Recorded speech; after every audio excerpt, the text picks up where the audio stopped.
AI made me do it.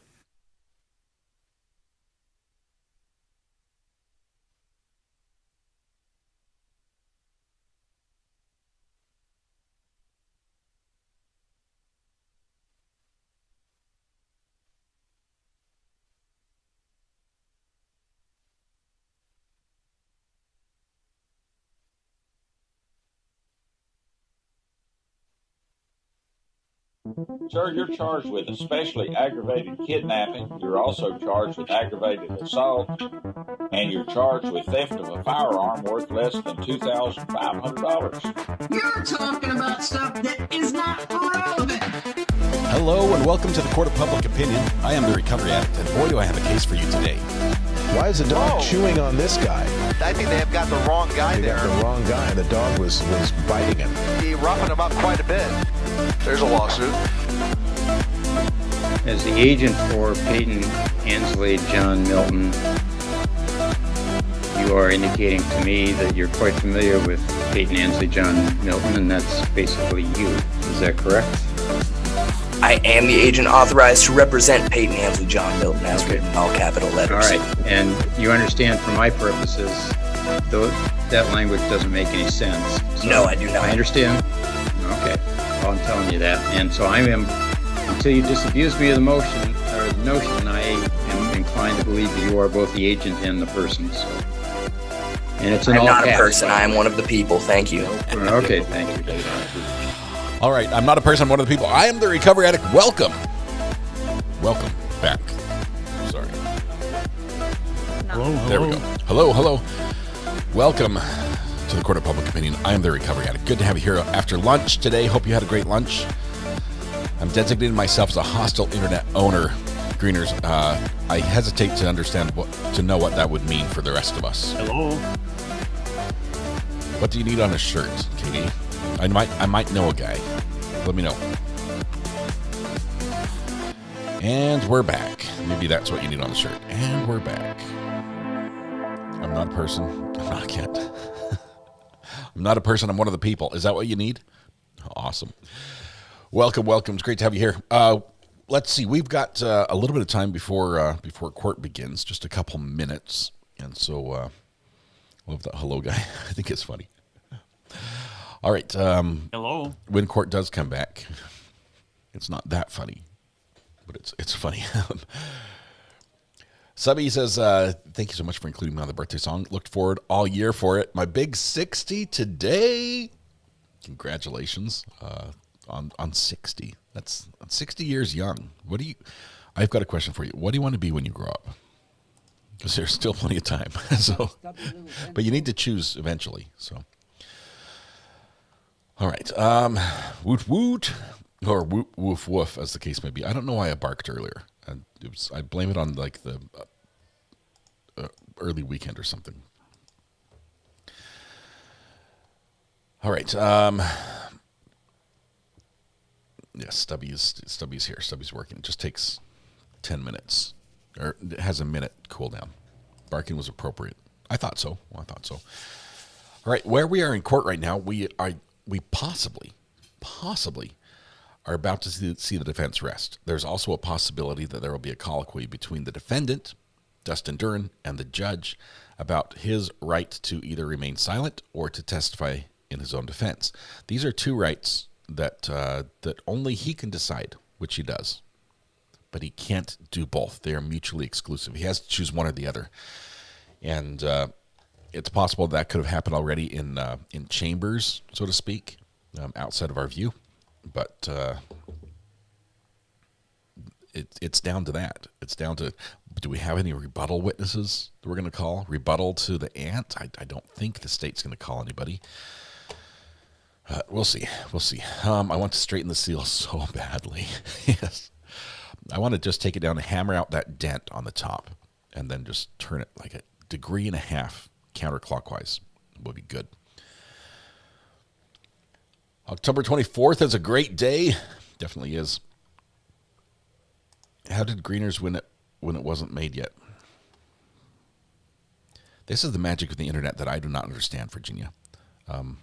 Chat's not on screen. Then did he ever really win the internet? That's the question. I've been posting all your texts and things on the screen. I designate myself owner. Greeners, congratulations! You are the winner of the internet yet again. Congratulations! Please keep it running for the rest of us.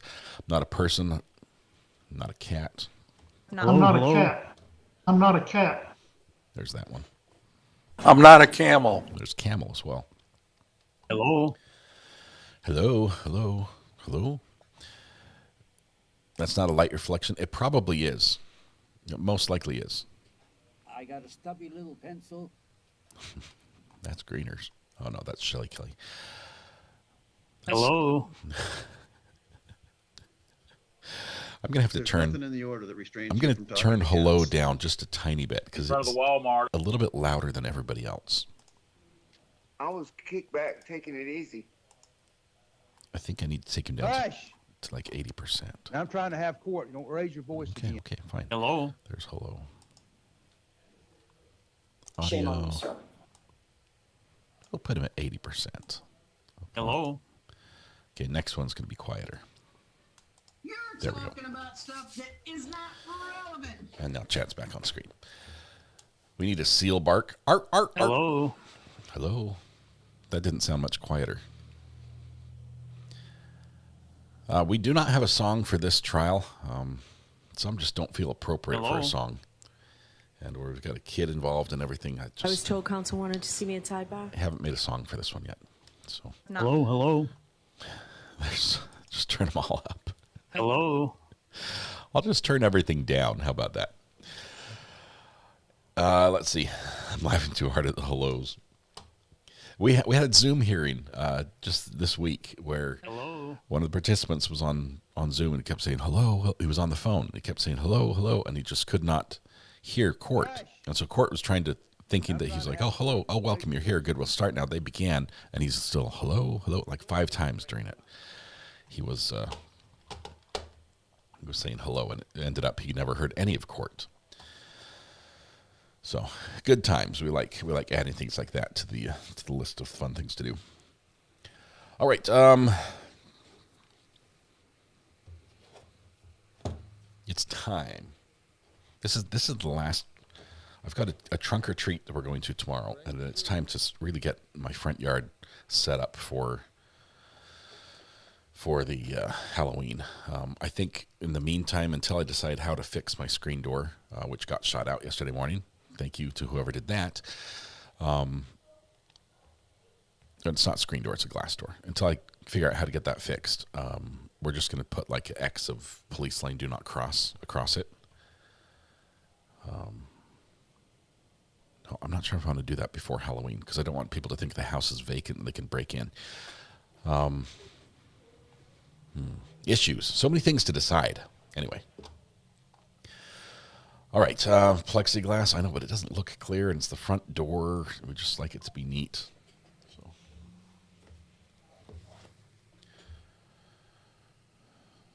So, my phone is hanging up automatically on prank callers, and I'm not sure how I can turn this setting off. It's not that I want more scam callers. It's just that there are sometimes we would take the call, like that one. I would have taken, and my phone just decided to intentionally just silence a suspected spam caller. Masking tape. You keep the glass in place so you don't have a mess. It's too late for that. I already laid down a tarp and gave the door a little jiggle, and the whole thing just crashed out. 25 pounds of glass. Cover it with plywood. Oh, yeah. Mrs. R.A. is not a fan of that one. So, and it is a custom-sized door, so we've got to figure out what to do. Put a giant spider web in it. I have to first get the little bits of glass around the edges that are still stuck in there out. There's all that. Gorilla glue every shard back together. It's just like a puzzle. It should be easy.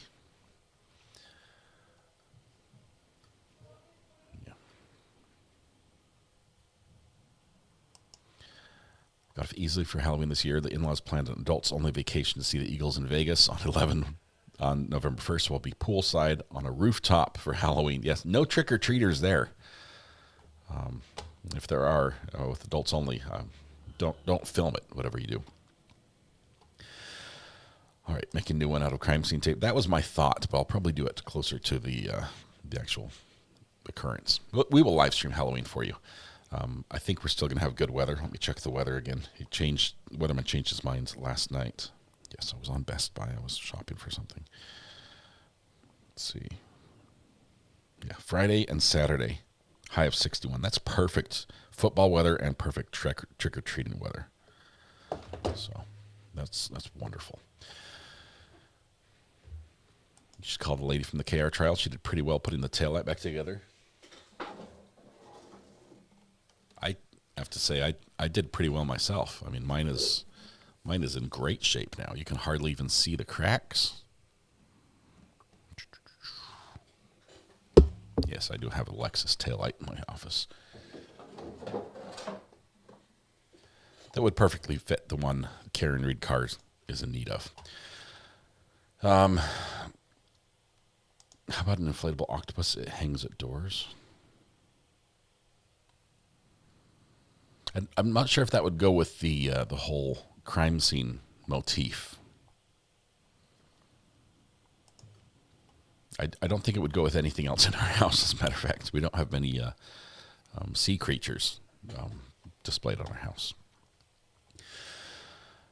All right. I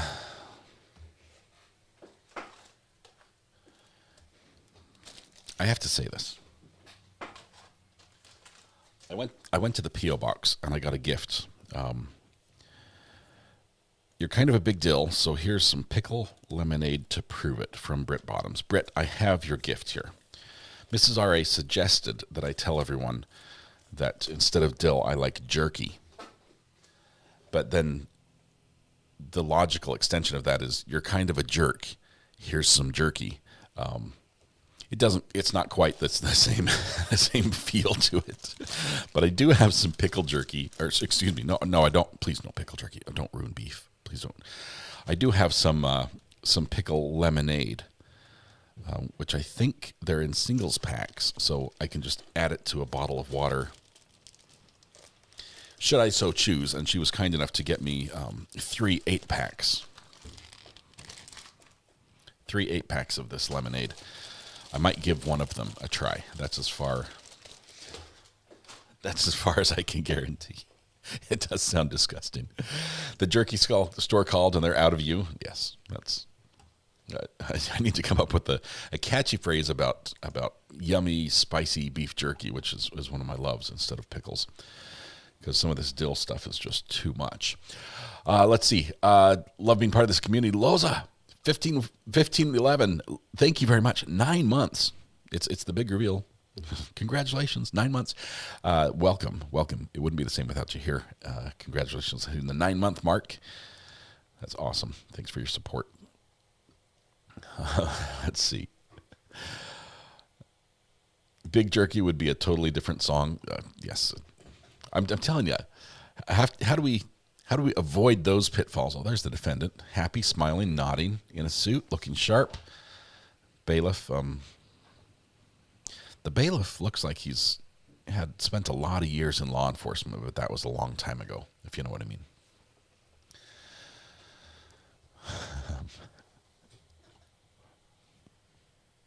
Maybe if we just focused on the spiciness of the jerky, right? We already know that ghost pepper is too hot for me. The Buc-ee's ghost pepper, that's beyond what I can safely consume. But below that level, we could have like, hey, it's getting spicy. How about some jerky? We'll see. Check the burner. Let me check the burner.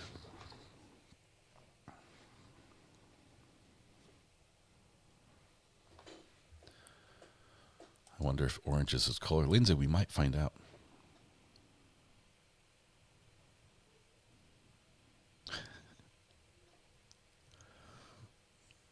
Special edition. That's funny, Lindsay.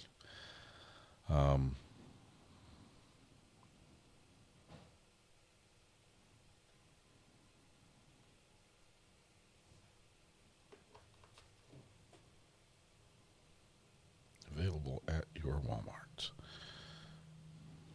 There we go. I just just send it to him. Teriyaki jerky is my favorite. Oh, it's so good. Salt and pepper cashews, that is delicious as well. I love those. As just regular salted. Like, cashews are great. What's the green one? Pistachios. Oh, salt and pepper pistachios. Those are good. Let's see. Can't smile towards his dad. Unbelievable. He's mad at his dad. His dad testified against him. Or maybe even called the police. Jen, of course. If that's where you want to leave it, I would definitely just put the word out for Jen that she could use a little bit of thoughts and prayers and support her direction. If you want to share anything beyond that, feel just what you want to share. You don't have to divulge anything. But love this community supports each other. Thank you so much.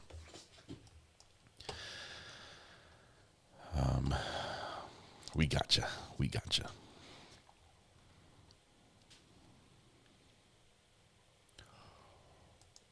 Oh, Jen.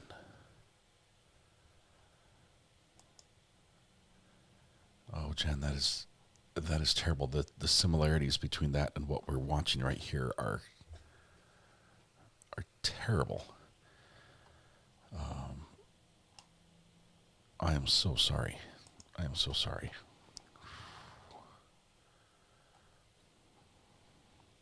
She's got 4 kids.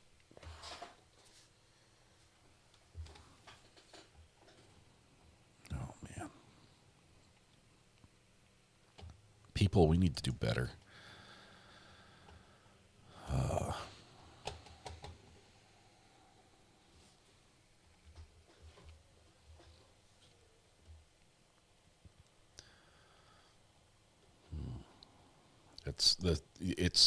It's scary, Nexus Lexus. It's basically just add 2 kids, and it's identical. Obviously, the facts might be a little different as far as the details, but it's literally this case. Jen, obviously, if this case is not the right one for you to watch, I understand. Yeah, that's exactly it. So sorry. Hopefully we'll get to a verdict here either late tonight or early next week. And yeah.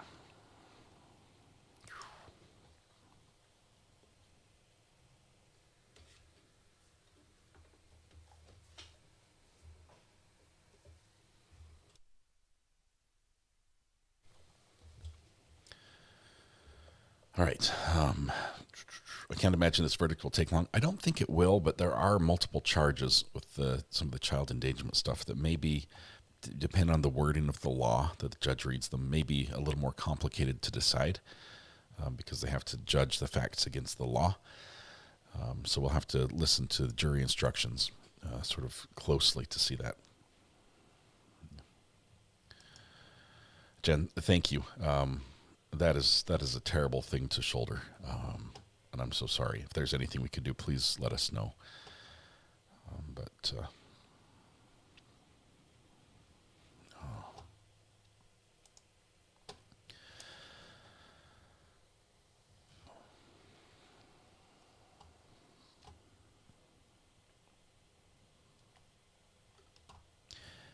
Makes you think.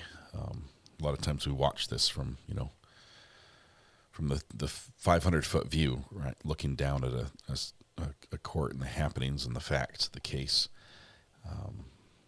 It hits a little different when it's that close. Jen, you're most welcome. Thank you so much, and thanks for asking, honestly. Thanks for giving us a chance to do what little we can, if it's any help. That's wonderful.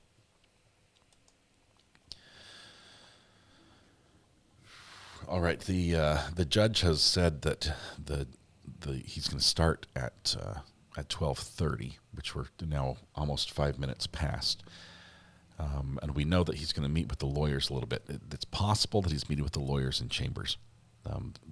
We've heard from some discussion and argument in open court that there have been some meetings in chambers during the trial. to discuss some things, maybe more sensitive issues, such as the last witness not being aware that there was a sequestration order because the defense had not told their witness, and any implications that might have on the trial. So we know there are some sort of backroom discussions going on, and it's possible that the one we're expecting right now has taken place there, but we'll hear. Good afternoon. Thank you. Please be seated.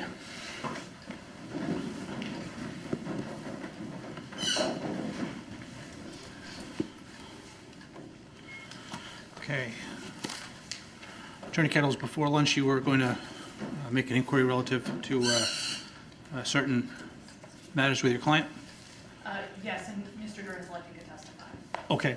And you've had sufficient time to discuss that with him? Yes, Your Honor. Okay. Any further concerns in that regard? He's elected to testify? All right. Anything else before we bring the jury in? He's going to talk? I don't believe so. Your Honor, does the court want to colloquy the defendant to make sure that he's been advised properly of his rights to, I know defense has, but for the record, to ensure that he understands that he's waiving his right to remain silent by agreeing to testify? I don't think there's a need to colloquy under the circumstances. I appreciate the state's request and comment in that regard.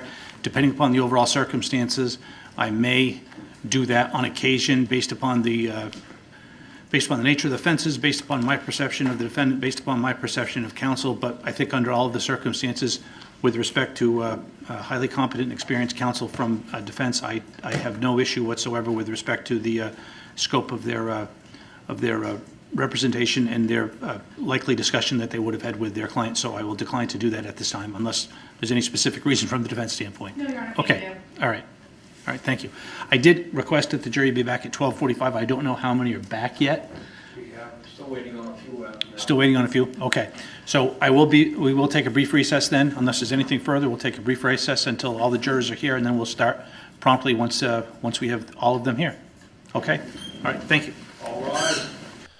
Okay, so that was a little unexpected. I was not, I don't know how this could help. What could he say now that he hasn't already said without being faced with under oath cross-examination, right?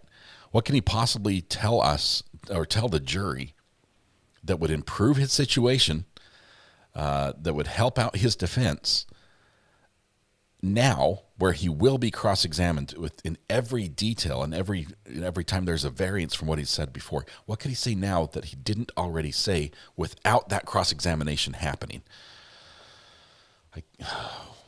If maybe this is arrogance or confidence on his part, maybe he's just that good, right? Maybe he's able to verbatim recount these events, but oh my goodness, the mannerisms which we were trying to pick out on, and his voice style and his how he answered questions, and everything else that we were trying to draw from his interrogation video is now going to be on full display with great audio in front of the jury, and the jury's going to get all that again. And we're going to ask him, do you have any regrets now? Has anything changed? What is that question how's that going to sit in front of the jury? Oh man, this could be interesting. And then, what's the manner of testimony he's going to give? Is it going to be narrative? Probably not. It's probably going to be walked through, but oh man, narcissists just can't help themselves. They gotta talk. Oh my goodness. Apparently he's never watched a trial. Yeah, look at Tellis, Brooks, Boone. I'm picturing Tellis a little bit.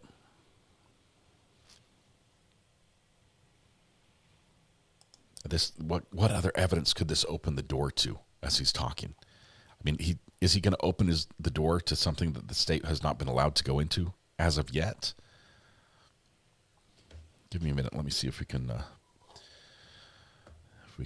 skip ahead just a teensy bit.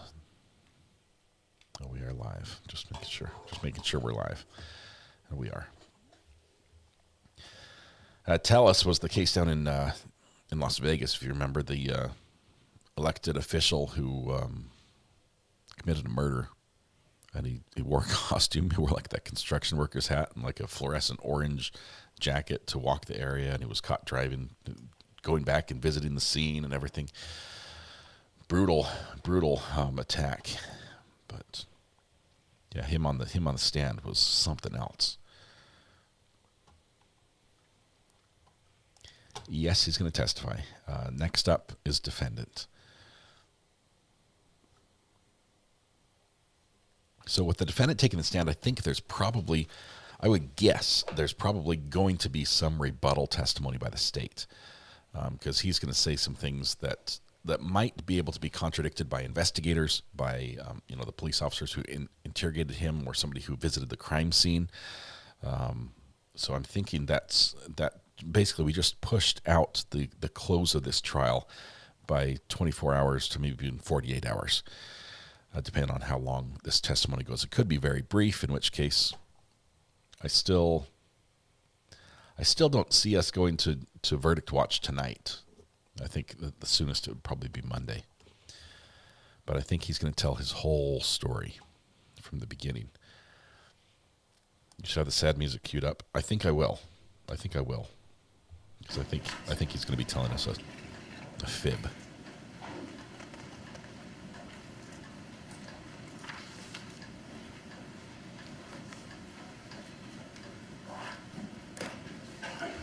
Yes, that was it. Selena Kay, back to your real name. Seems to me like every time a defendant decides to testify, it goes off the rails. Thank you. Please be seated. Your super chats come in under your real name still. I'm not sure why. Thank you, Selena. Your Honor, the defense calls Dustin Duren. There we go. Jen Devka, thank you very much. You are an OG. We'll miss you here during this trial, but we completely understand our thoughts and prayers for you. Please raise your right hand. Do you swear that the testimony you give today will be the truth under the pains and penalties of perjury? Yes, I do. Okay, you can go ahead and sit down. Okay, he's under oath. Let it begin. Please state your full name and spell it for the record. Dustin, D-U-S-T-I-N, Duren, D-U-R-E-N. Dustin, I wanted to start by asking you, are you a father? It's already I in the water. Yes, to the loves of my life, my 2 daughters. What are your 2 daughters' names? Elowen and Valen. How old are they? Named after video They game are characters. currently 5 and 2. Are you a veteran? Yes, I am. What branch did you serve in? The Marine Corps. When did you enlist? So I enlisted right out of high school. So a week after I graduated high school at 18, I left for boot camp. Where did you go to boot camp? So this was in Camp Pendleton, California. Did you do infantry training? Yes. Where did you go to infantry training? So that was at the same place, Camp Pendleton, California. In the Marines, did you receive training with firearms? Extensive training, yes, to where you're expected to assemble, disassemble, load, fire with the highest of proficiency, and they drill it over and over and over to where they want it ingrained in you, to where it's instilled in you. It becomes instinctual. What's instilled in you? The use of your weapon, whether it's rifle, pistol. Were you taught about firearm safety? Yes. The Marine Corps specifically has 4 rules. And what are they? And this is something that I teach even just outside the Marine Corps, but these are rules that I think really everyone should follow. This isn't just a Marine Corps thing, but number 1, treat every weapon as if it were loaded. 2, never point your weapon at anything you do not intend to shoot. 3, keep your fingers straight and off the trigger until you're ready to fire. And 4, keep your weapon on safe until you intend to fire. And you've talked a little bit about it, but can you tell me, as a Marine, what familiarity with firearms were you expected to have? Absolute. Familiarity? I mean, you spend a lot of time with it. You're expected to be combat ready, and that's something else with the Marine Corps, specifically to the Marine Corps of every Marine is a rifleman. What does every Marine as a rifleman mean? So, like I said, this is something specific to the Marine Corps. So it doesn't matter what your job is. So you could be a cook, but before you even go through your job training, you're expected to go through infantry training.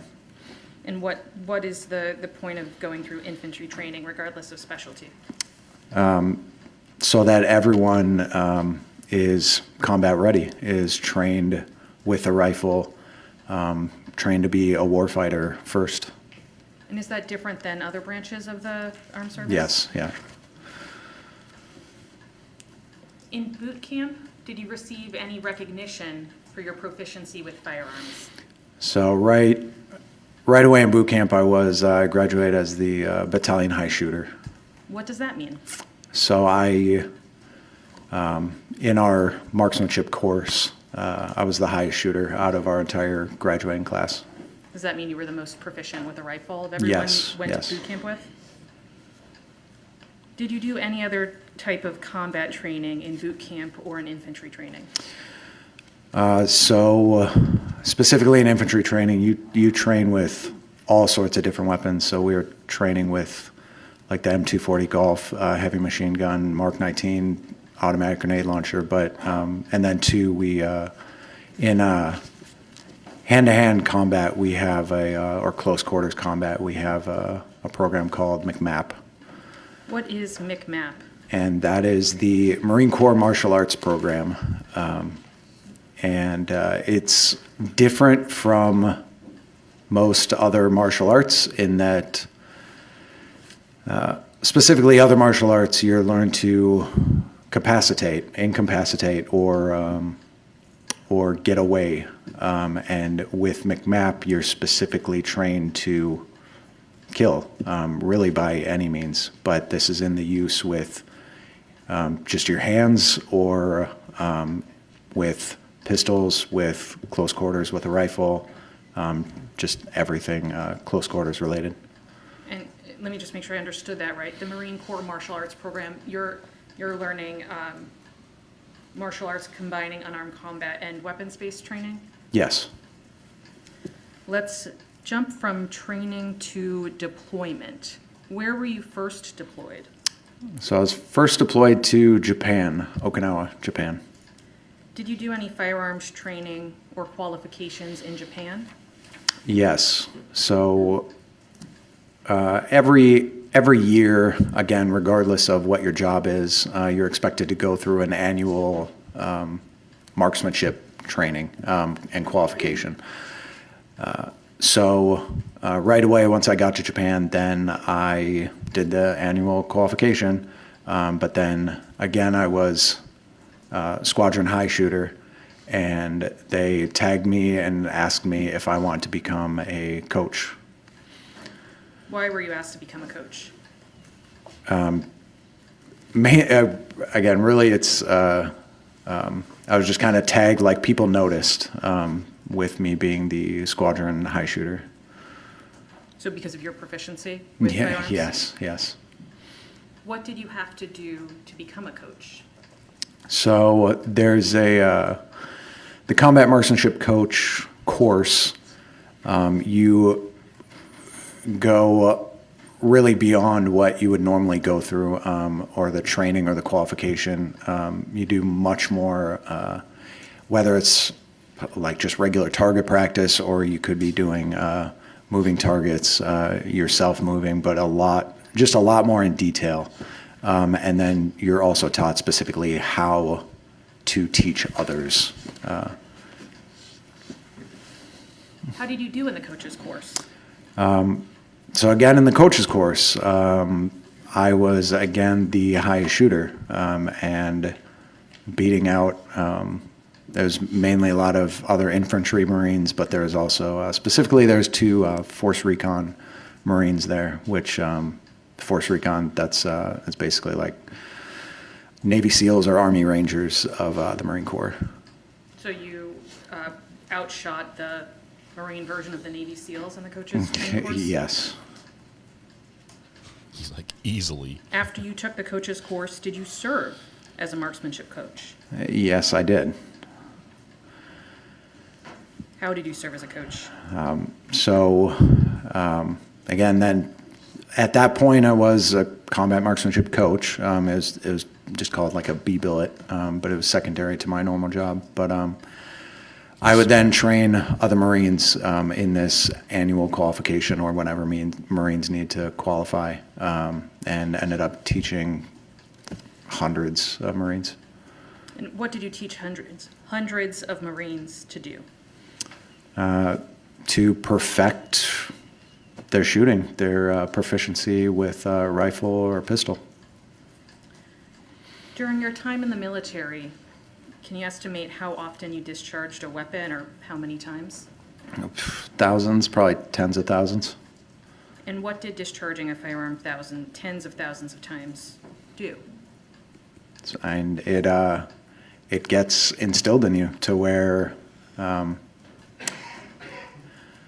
like, I guess you could say you could do it in your sleep. It's just so ingrained in you that they really want you to do it with, basically without conscious thought. Like, it just, it's so drilled in you over and over. He's blaming the Marines. What were you trained to use a firearm for? To eliminate threats. What kind of threat? Bees? Besides Japan, where else were you deployed? So I was deployed all over the Pacific, so Philippines, Thailand, Korea, and then also to Kuwait and Iraq. When were you deployed to Iraq? So this would have been 2008. Where in Iraq were you stationed? There's a Marine base called Al-Assad. Did you experience any violence or danger in Iraq? So at the time, 2008, the big things then were IEDs, or improvised explosive devices, and mortar attacks. And then I did take small arms fire from a helicopter, small arms being like rifles, AK-47.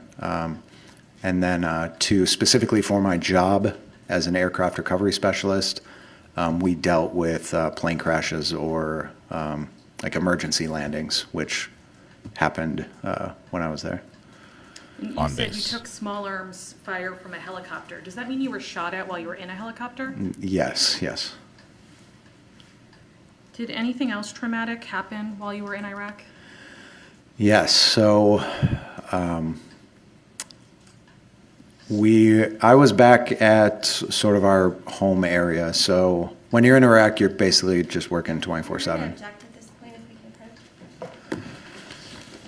All right. Object. Sidebar number 44.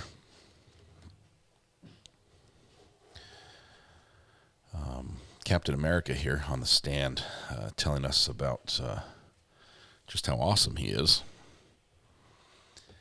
and how he beat out the best of the best of the best, and instantly they tapped him to train everyone else because he was so good. He's gonna be drinking a lot of water, I'm guessing. Some people need lots of water when they testify. I think he's one of them. He recited fairly perfectly Eddie the Eagle's 4 basic rules of gun safety, taught in elementary school, in many schools across the United States. The basics of hunter safety were right there, but he sure passed over the fact that this Marine Corps martial arts program actually trains to disarm people that have weapons, not just kill anything that might be a threat. Striking, grappling, weapon disarming techniques, mental discipline, improving physical and mental resilience, Character discipline emphasizes the Marine Corps values of honor, courage, and commitment through character development, leadership training, and the study of warrior traditions. I guess that's where the online gaming came in. Has he said what belt level he attained in this?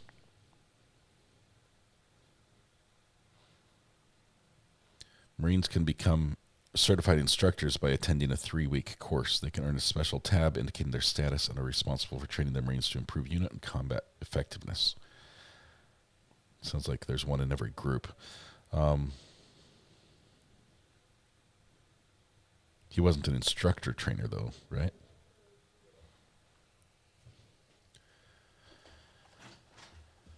Yeah. How is somebody wrapped up in a blanket on the couch a clear and present threat that needs to be eliminated? Hey, Mrs. R.A., how are you doing? Laziness? No. This guy...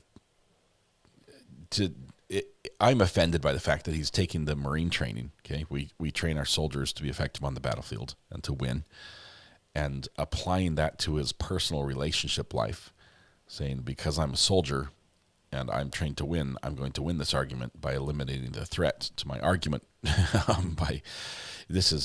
There was no threat, there was no danger, and he went lethal. Hey, Mrs. R.A., how are you doing? Okay, what are you going to get?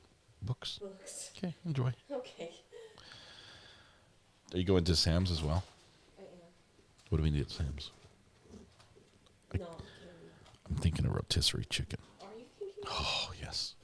Just bring one in here. I'll eat it here on my desk. Okay.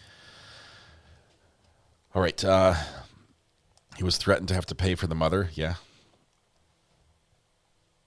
The platinum belt, whatever it is, nobody else could beat him. I think the highest was black belt.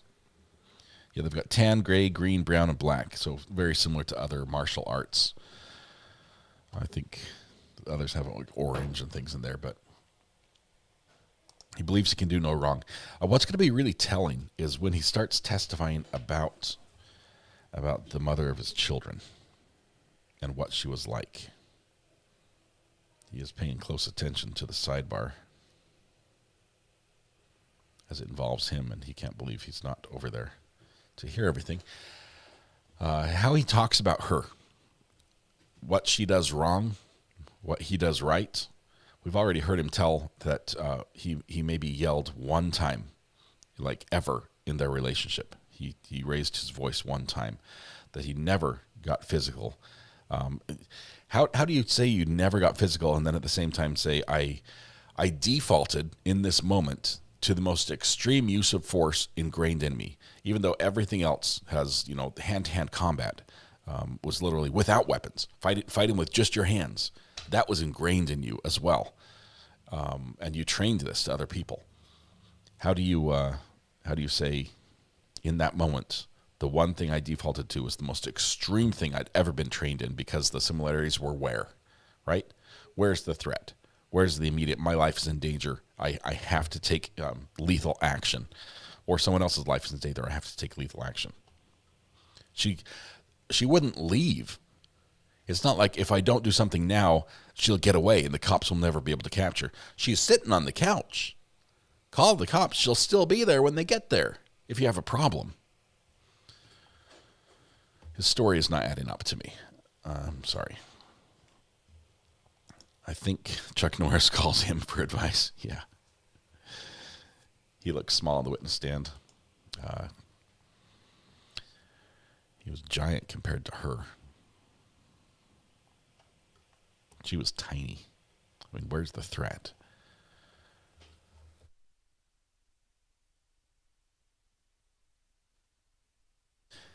There's not belt ranking in MCMAP.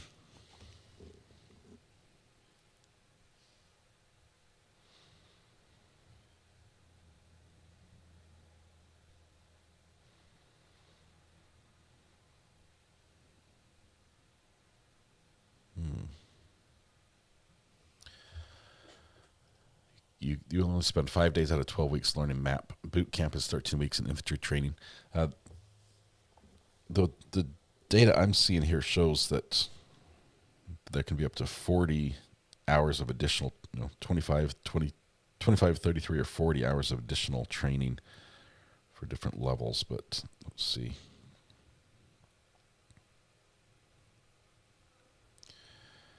And it does have all the belt colors. I'm seeing that belts are there. They even have a tab on the belt for instructor qualifications. And the black belt instructor trainer gets a red tab as opposed to a tan tab. I believe it's literally their belt. How tall was she? 5 foot? 5 foot nothing? Ruth Ann gifted a membership. Thank you very much for your generosity, Ruth Ann. Also, Emily Flotilla gifted a membership. Thank you, Emily, for your generosity as well. She was tiny.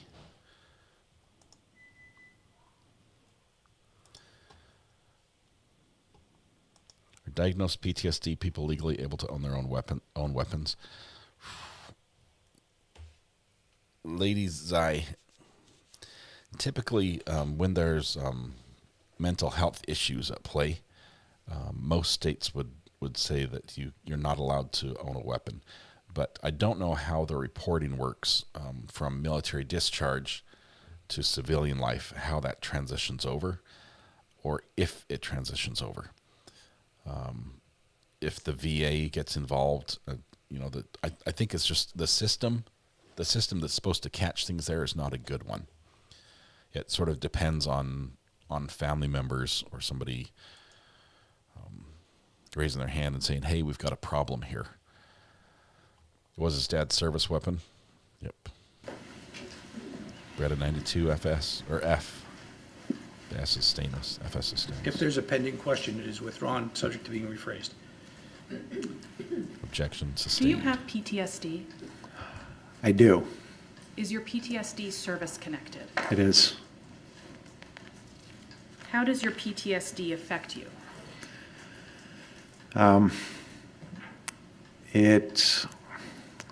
I have severe depression, specifically bouts of severe depression, which affects really just everyday life, but to include just everything, even from like maintaining jobs, stuff like that.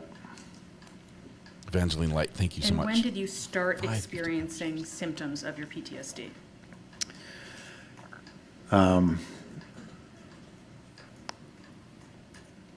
Real symptoms, probably once I got out of the Marine Corps. I guess, well, no, actually, probably not. I guess I'll rephrase that. Immediately afterwards, I'm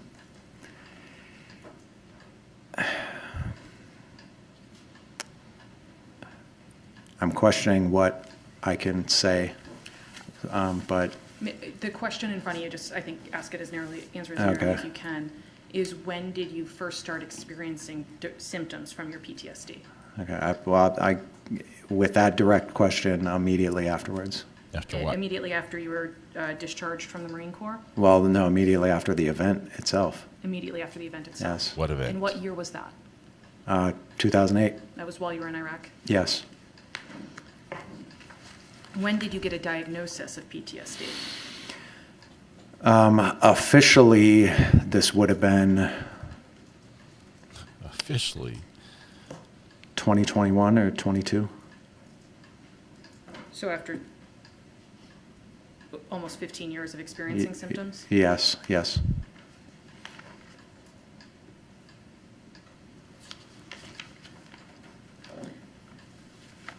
When were you discharged from the Marines? So this would have been 2011. I was honorably discharged in 2011. You were honorably discharged at what rank? As a sergeant.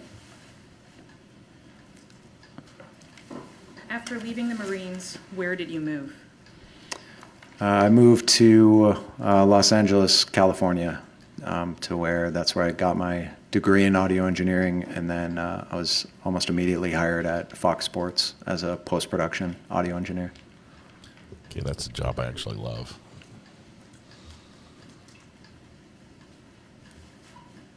Were you experiencing symptoms of PTSD or depression while you lived in Los Angeles? Yes. Where did you live after LA?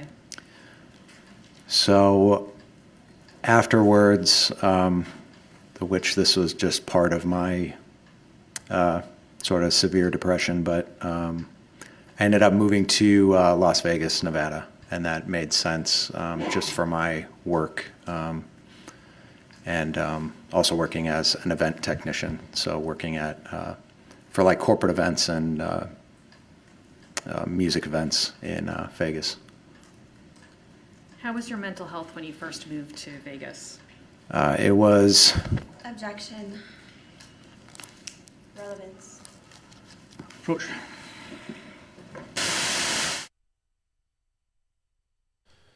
Tell us more about how amazing you are, and then drink some more water.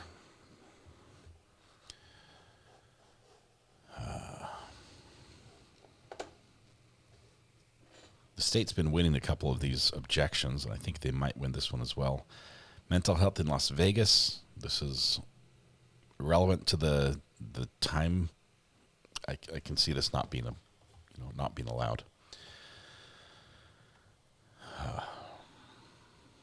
Interesting that he went from firing range, shooting guns and training people to shoot guns tens of thousands of times individually, and probably by extension, listening to other people shoot hundreds of thousands of times, to being an audio engineer, where your ears are your moneymaker. Being able to listen and pick out tones and sounds and shape sound. Interesting. You're disappointed in me, Haley. What for? What do I do that I disappointed you?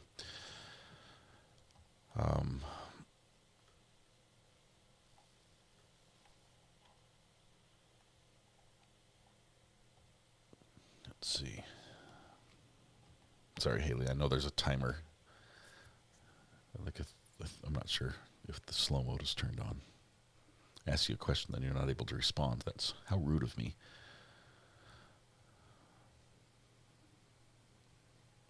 Nope, slow mode's not on. You're fine. You can respond. Making fun of a veteran? I'm not making fun of a veteran. I'm making fun of the story he tells that is not holding water. Yes, he's a veteran, but he's sat there and told us lies through 2 hours of audio. I don't have to respect that. I respect his service, and I've said that. I respect his service. I said that at the very beginning of this trial.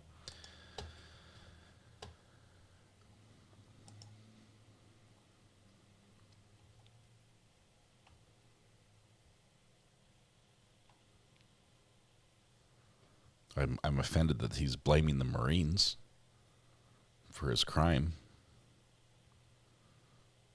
as if they taught him it's their fault that he did this. That's offensive to everyone who's ever served as a Marine, who's gone through this training, who's signed on the line and served their country. But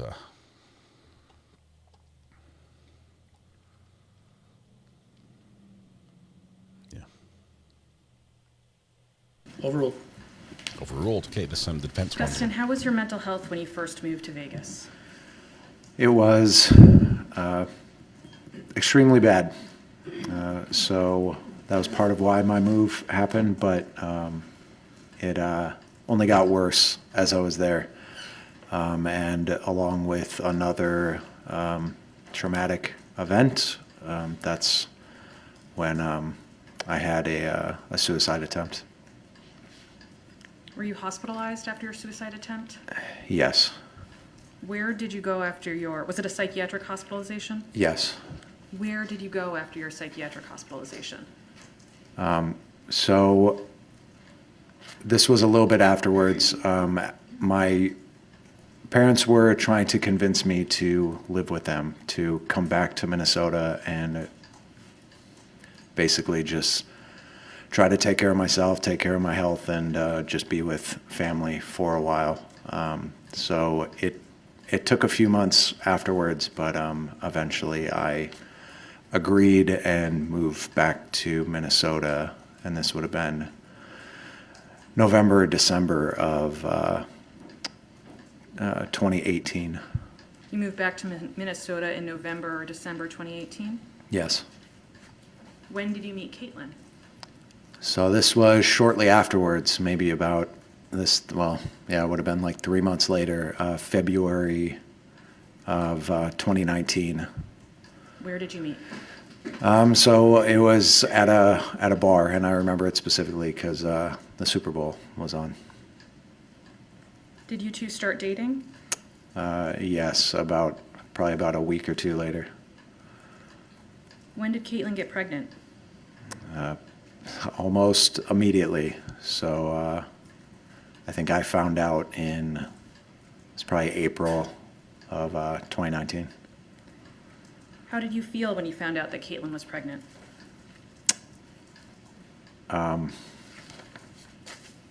There was a mix of emotions. So this was not planned. This was unexpected.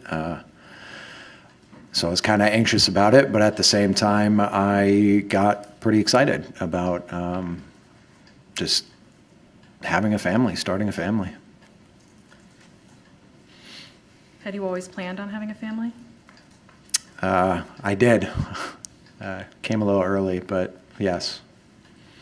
And was Caitlin pregnant with your daughter, Elwyn? Yes. Did you and Caitlin move in together once you found out she was pregnant? Yeah, so I don't remember the exact time, but it probably was around that time, April 2019, in which she moved in with me at my parents' house. How were you involved during the pregnancy? I tried to be involved as much as possible. I was going to all the doctor's appointments, just trying to take care of Caitlin as much as I could. Just like her being happy makes the baby happy. So just, trying to take care of her as much as I could as well. How was your mental health immediately before Caitlin got pregnant? Before it was still pretty bad. I was seeing a psychologist. Not great. Can you tell me what you mean by not great? I was still dealing with some pretty bad depression, and just my life just kind of feeling meaningless or just really without purpose. How was your mental health during Caitlin's pregnancy? So it improved pretty quickly. With just being so excited about starting a family. Did it make you feel like you had a purpose? It was starting to, yes.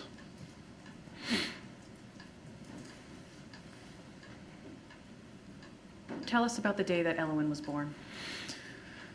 So it was December 2nd. So right away in the morning, Caitlin woke me up and told me her water broke, and we went to the hospital. The labor was long. It was about 13 hours.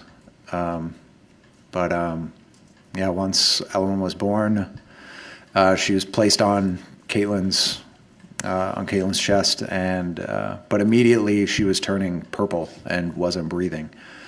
So immediately I'm yelling at the nurses like, hey, something's seriously wrong here. They grab her, they take her to the side. They end up restarting, like she's started to breathe again. But then they ended up taking her to the NICU to where she ended up spending a week there. Everything was fine, but they were just doing that as a precaution.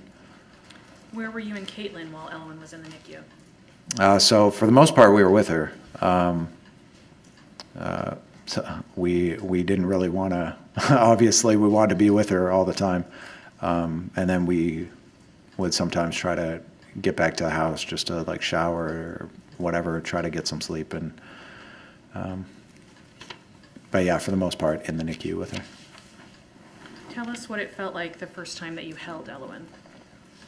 It was beautiful. This was, hey, I have my first child. It was amazing. When Elowen was discharged from the hospital, where did the three of you go?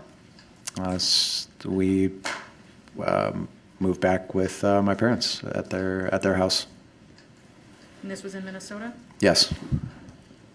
How did it feel to take Elowen home from the hospital? Overruled. How did it feel to take Elowen home from the hospital? Again, amazing. Again, it was, I just felt so happy just having this family, just being together as this family. Did you spend a lot of time with Elowen when she was an infant? All the time, as much as I could.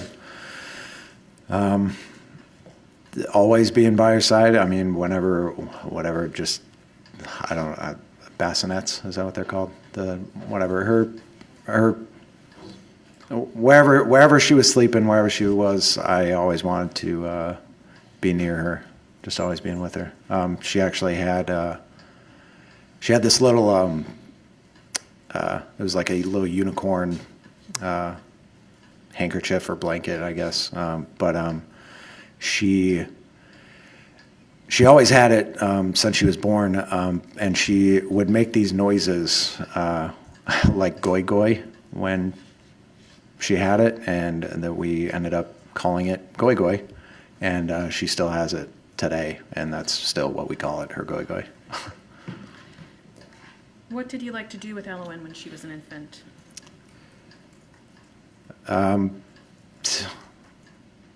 Well, I definitely like to show her off a lot. Just going to see different family, friends. Yeah. When she was an infant, were you worried about Elowen's safety? Of course. I was always watching her, always protecting her, to where just even if she's on the bed, like is something over her, like is she gonna roll over, or would she roll off the bed, or like if she's laying on the couch for some reason, is she gonna roll off the couch? I was just always watching her. How long after Elowen was born did you stay in Minnesota? So this was about 6 months. So it would have been June. Yeah, I think like June of 2020. And at this point, so I had talked about how I was only ever in Minnesota temporarily, and my plan was always to go back to Nevada eventually. And then, so obviously I got disrupted a little bit with Elowen being born, but and then actually 2020 as well, that was during COVID. And so my work wasn't really available. Events were not really happening in Vegas. And so I was trying to find work, and it just worked out that I happened to find a job at the United States Postal Service as a mail carrier. So let me just make sure this is clear. So you said you left Minnesota in June of 2020. Yes. Is that when you moved to Vegas? Yes, that's when I moved to Vegas. And you moved there because of a job with USPS? Yes. Did Caitlin and Elwin also move to Vegas? Yes. Were you looking for USPS for a long time? Working for them, no. So once we moved there, this had a lot to do with how much a mail carrier, specifically in Vegas, was working at the time during the pandemic. To where there was a lot of work, learning or working long hours, like easily over like 12 hours. probably 6 days a week. And my depression started coming back. I think a lot of it had to do with just me not being around Elwyn and Caitlin. So I ended up quitting that around October, November 2020. I'm going to ask you a little bit about your first Christmas in Vegas. Was Caitlin there? No. Where had Caitlin gone? She flew back to Minnesota. Did she take Elwyn with her? No. Who was in Vegas with you? So it was just me and Elwyn. How was your and Elwyn's first Christmas in Vegas? So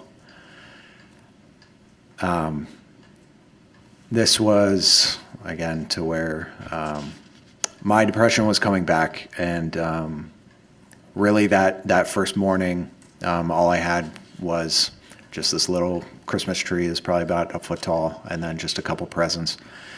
And I was really starting to feel just sort of worthless again, like almost like I didn't deserve her. I couldn't provide for her, didn't deserve her. And do you mean Elwyn? You were starting to feel like you Elwyn, didn't deserve yes. And but she was so happy, and her just how happy she was, that became really just the most pivotal moment in my life. With everything I'd done, everything just paled in comparison to that moment of just, she became my everything, my life. And from that moment on, she was my purpose, my meaning in life. Tell us about what Elwyn was like as a toddler. Always happy, always run around, always learning. I tried to be good with always teaching her stuff. I remember sending it was a video to my mom, but she had flashcards to where they just had letters on them. Like ABCD, and then a picture of an animal on it. And I remember showing her, or recording this and just showing Elwyn these pictures, or these flashcards, and her just rattling them off, getting them one by one, every single one of them correct, and just how amazingly smart she was, just even at such a young age. How did you feel about being a father? Again, it was amazing. That it felt like that was my entire life, was being a father. Were there any times when Elwyn was a toddler where you were concerned about her safety? There was a specific situation to where Caitlin was babysitting another kid. He was a little bit older, so Elwyn would have been 2 or 3 at the time, and this other. Objection, Your Honor. Approach.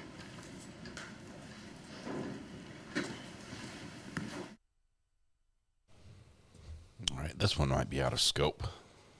Some other kid. I don't know. Maybe it's going to his need to protect his daughter. This might be allowed in.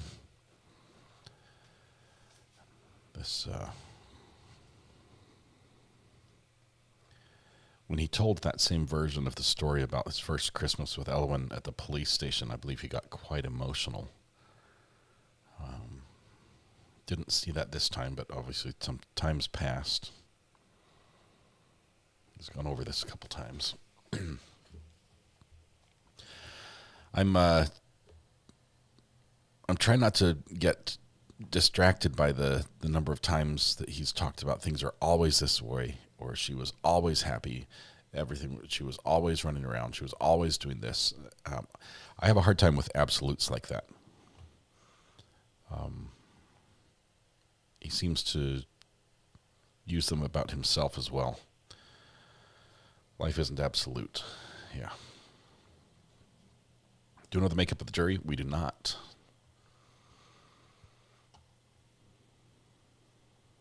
I'm worried that when we start hearing more about Kat, who has been suspiciously absent from the majority of this testimony, those absolutes will come in a negative light. So,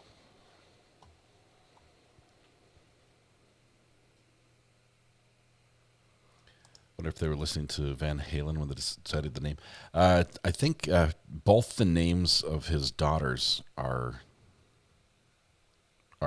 characters in video games. So I think one of them's in like Babylon 5, and I can't remember. But we do know he did have an interest in video games and was playing a lot from his YouTube channel, where he played video games, and apparently that was a portion of the plan that the mom had, was that he was going to stay up all night playing video games. Then when he went to sleep in the morning, she would take the girls and run.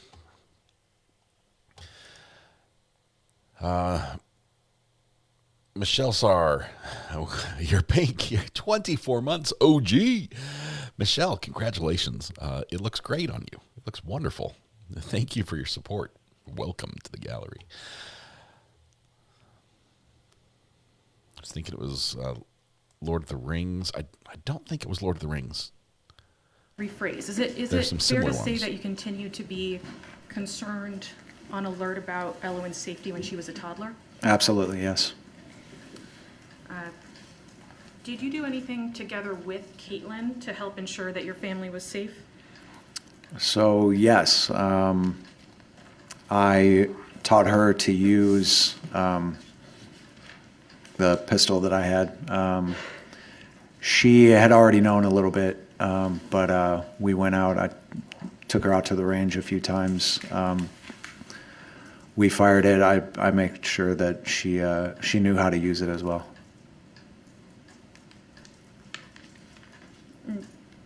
You testified previously about being a That's not a good gun for a 5-foot-tall combat lady. marksman coach for the Marines. Is that how you taught Caitlin how to use a firearm? Yes, and not as an intense way, but yes. And was it your understanding that Caitlin was proficient with a pistol? Yeah, yeah. You said you taught her with your pistol. What pistol are you referring to? We're at a 92F. Really, this was the only pistol I've ever owned, and it was gifted to me by my dad after I got out of the Marine Corps.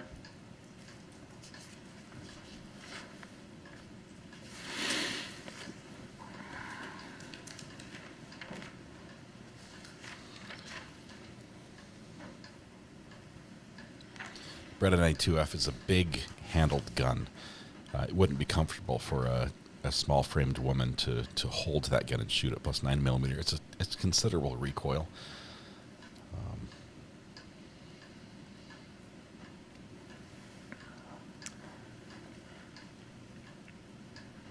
Was there anything about living in Vegas that caused safety concerns? Objection.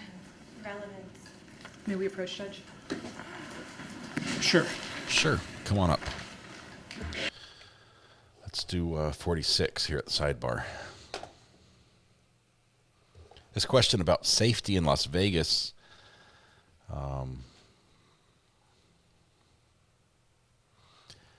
We do recall from the interrogation that Dustin really liked living in Las Vegas, and that was his regret. Hello. Who did that? Ricky, of course. Really regretted moving out of Las Vegas. That's the only thing he can remember on the regrets of everything that happened in the last, New Hampshire, the last month, including his, the killing of his children's mother. His regret was moving out of Las Vegas.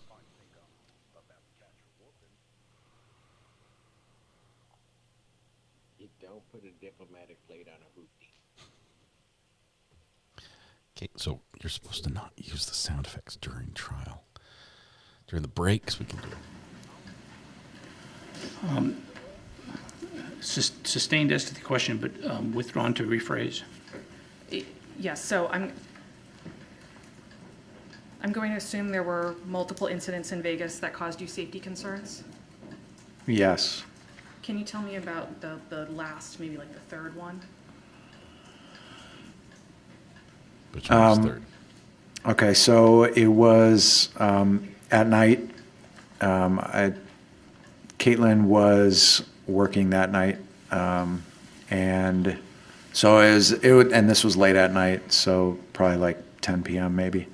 But Ellen and I were on the couch just watching TV. I think Ellen was asleep at the time, but I heard the doorknob sort of rattling, and and by the way, the living room was right next to the front door, and so I peeked back, and there's some blinds and a window behind me, so I peeked back and pulled the blind back a little bit, and there's a person right there trying to get into the house. So I immediately grab Elwyn and I run upstairs and I set her down upstairs, and I tell her, do not move. And I end up grabbing my gun, going out to the door, and start yelling for the person to get out of here. And they really started banging on the door at that point, trying to get in. At one point, I did end up slightly cracking the door and showing, like flashing the pistol that I had and yelling at them, hey, you really need to get out of here now. At that point, they tried to stick their foot in the door, like kick the door open. I was able to slam it shut on them, lock it again. At that point, that's when I ended up calling the police as I'm standing in front of the door. And within that conversation, they said that they were on their way. I do remember specifically they're asking about the gun because I told them that I had one out, and I specifically told them I'd put it away when they arrived. But it took them about 30 minutes to get there, and by that time this person had left, and so they did eventually show up. I walked outside with Elwyn and just sort of talked to him a bit. We tried to get some Ring doorbell camera footage, but we ended up not being able to see anything. But the police didn't respond in time to address the threat or catch the person. No. I'll take things that didn't happen for 500, please, Alex. That is why I don't call the police anymore. Did right. you and Caitlin decide to leave Las Vegas? So, yes. She didn't really like Nevada. I did, but I basically was saying, okay, if you don't want to live here, convince me where we should move. And over the course of probably about a year and a half, we went over just a bunch of different places to move to. But she had suggested early on about New Hampshire, specifically because her Aunt Brenda lived here, and she thought she could get work through her. And that was eventually what we decided on. Brown Barn, when were you planning to move to New Hampshire? So this would have been, at the time we were renting a house, and our lease was going to be up August 1st. So that was going to be the time. August 1st of what year? Oh, this would have been 2023. What steps had you taken together to move to New Hampshire? So we had been talking about it for a long time, but closer to it, I I ended up ordering some pods, like U-Haul storage pods that they bring to the house. And then you pack them up and they ship them out. I thought she did. But I had ordered some pods, brought it to the house, or had it being brought to the house to pack up all of our stuff and eventually move there. Did you think that you and Caitlin had agreed on a plan to move to New Hampshire? Yes. And whose idea was it? Caitlin's. Would you have been happy to stay in Nevada? Yes. How were you planning on getting to New Hampshire? So the plan was for me to basically drive, and I had a very long road trip planned out. Actually, I had two planned out because I had a southern route and a northern route. But Elowen and I driving out, and then Caitlin and Valen would then fly out. Why were you going to drive with Elowen while Caitlin flew with Valen? I guess specifically, I didn't think Valen at that point, she would have been about 6 months old. I didn't think that she or really anyone would be able to handle a long road trip. I think I skipped an important event in your life here. When was Valen born? Oh, that was January 17th, 2023. And Valen is your and Caitlin's child? Yes. Was she born in Vegas? Yes. And so your plan was for 6-month-old Valen to fly to New Hampshire with Caitlin while you drove with Elowen? Yes. Did the four of you move to New Hampshire in August 2023 as planned? No. What happened instead? So before the pods I'd ordered have arrived, a different set of pods showed up, and I was upstairs at the time, and I heard a truck outside and was confused about what was going on. I didn't know if there was pods were there, if they were just coincidence that it was someone else's pods, or if ours had arrived early. But anyways, I go downstairs to go check on it, and Caitlin is in the kitchen, and I tell her, hey, there's pods outside. I'm going to go check out what they're about. And she says that they're hers. And this was really the first time I found out that no, she was not going to New Hampshire, that she was going back to Minnesota. But it was her plan to go to New Hampshire? Had you been aware that Caitlin was planning on going back to Minnesota? No, that was the moment I found out. What did you do when you found out that Caitlin was going back to Minnesota? I was pretty distraught. I didn't understand it.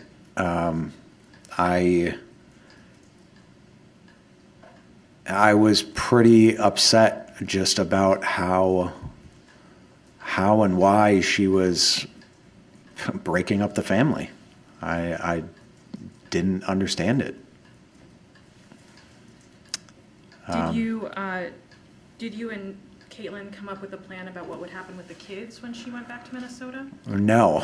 So I was trying to talk to her about it, about what the plan was.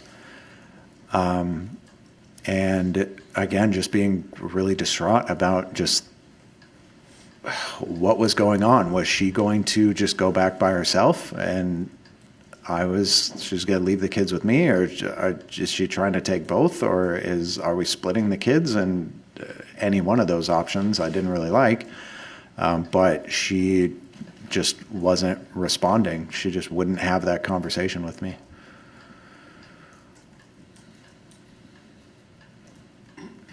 What happened when Caitlin went back to Minnesota?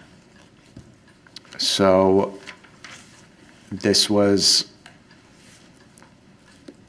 she ended up just going outside with the stroller, like she was going to the park. Who was in the stroller? Valen. So Elowen was at daycare at this point. She was in like a preschool daycare kind of thing. And so she took Valen out into the stroller and just was kind of walking like going to the park. And which was normal. I mean, we went to the park all the time. So that seemed like a normal thing. She didn't take anything. She just left like she was going to the park. And a couple hours go by and she hadn't come back, or I didn't hear anything. So I ended up going to the park and no one was there. So I texted her, "Where is she?" And she responded that she was at the airport with Valen. Had Caitlin previously told you that she was taking Valen to the airport? No. And did Caitlin tell you where her and Valen were going to go once they got to the airport? Well, they were going to Minnesota. Had Caitlin told you she was taking Valen to Minnesota? No. Had you given permission for Caitlin to take Valen to a different state? No. What did you do when Caitlin told you that she was at the airport with Valen about to take your child to a different state? So I freaked out. I immediately drove to Eloin's daycare because I wanted to see if she had grabbed Elwin too. And so I went there and no, she wasn't. Elwin was still at the daycare. So I picked her up and then sped to the airport. And as I was doing that, I was calling my parents. I called her dad, Rob, just trying to figure out what was going on. And it seemed like no one knew what was going on. Did you talk to Caitlin again that day? So eventually I did get her on the phone, and this was while I was still driving, and she said she wasn't going to come back through security because, and I started telling her I at least want to say goodbye to Valen and for her to at least say goodbye to Elwin. But she just said she wasn't going to go back through security. And eventually, I guess I just gave up on it and turned around and headed back to the house. When you headed back to the house, did you talk to anyone else? Or did you continue to talk to other people about what to do? Well, yes. So, I ended up trying to figure out just basically what to do, but I was talking to like my family and Caitlin's family just about what was happening and what the plan should be. I figured, well, okay, if we're not going to New Hampshire, I'll just stay in Nevada because I just like Nevada. I like the desert. I like being there, so I figured I would just stay in Nevada. But they were all, both my family and her family, they're all trying to convince me, hey, come back to Minnesota. We'll all be together. We'll all try and figure this out together. And really, I didn't make up my mind until July 31st, really the day before I left. And because I had already had an apartment secured in Vegas, a new apartment. And, yeah, I eventually decided to go back to Minnesota, really on the point that I did not want Elwin and Valen to grow up separately. That really bothered me. How did you get back to Minnesota from Vegas? So Elwin and I, we made a nice road trip out of it. Spent several days with a friend of mine in Utah and just doing this whole road trip. That was just this another incredible bonding experience. Yeah.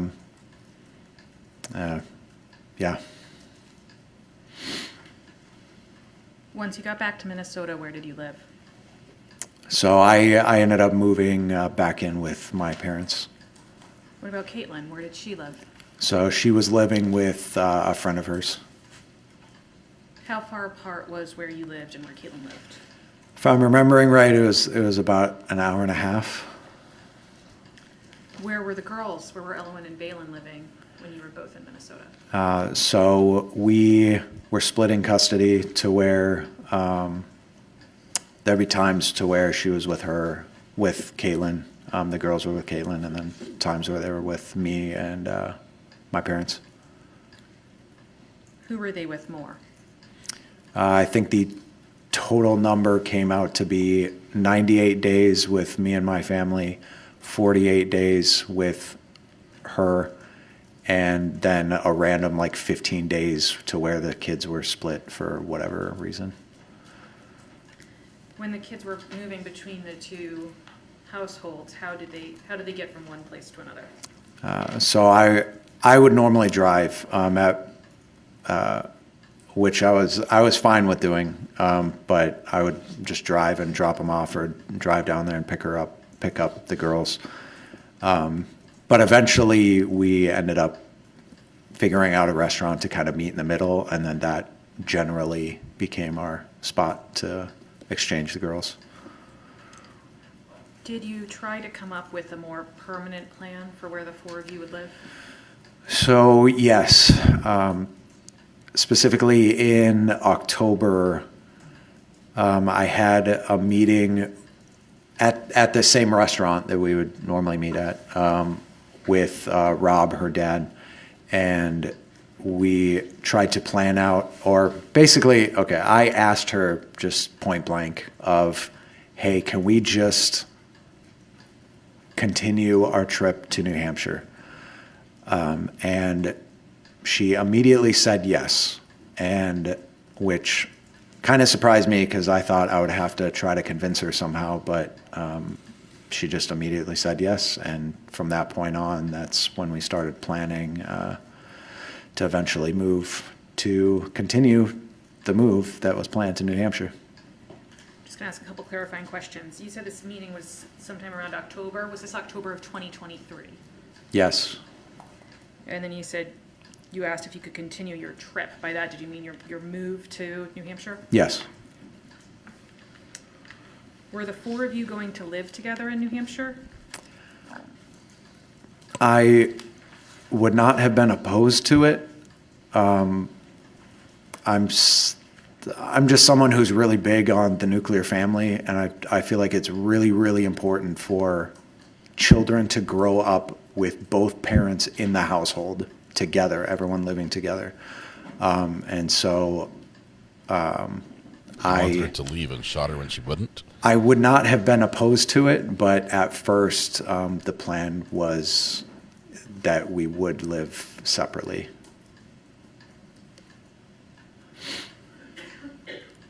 And when did you decide to, or when did you plan to move to New Hampshire?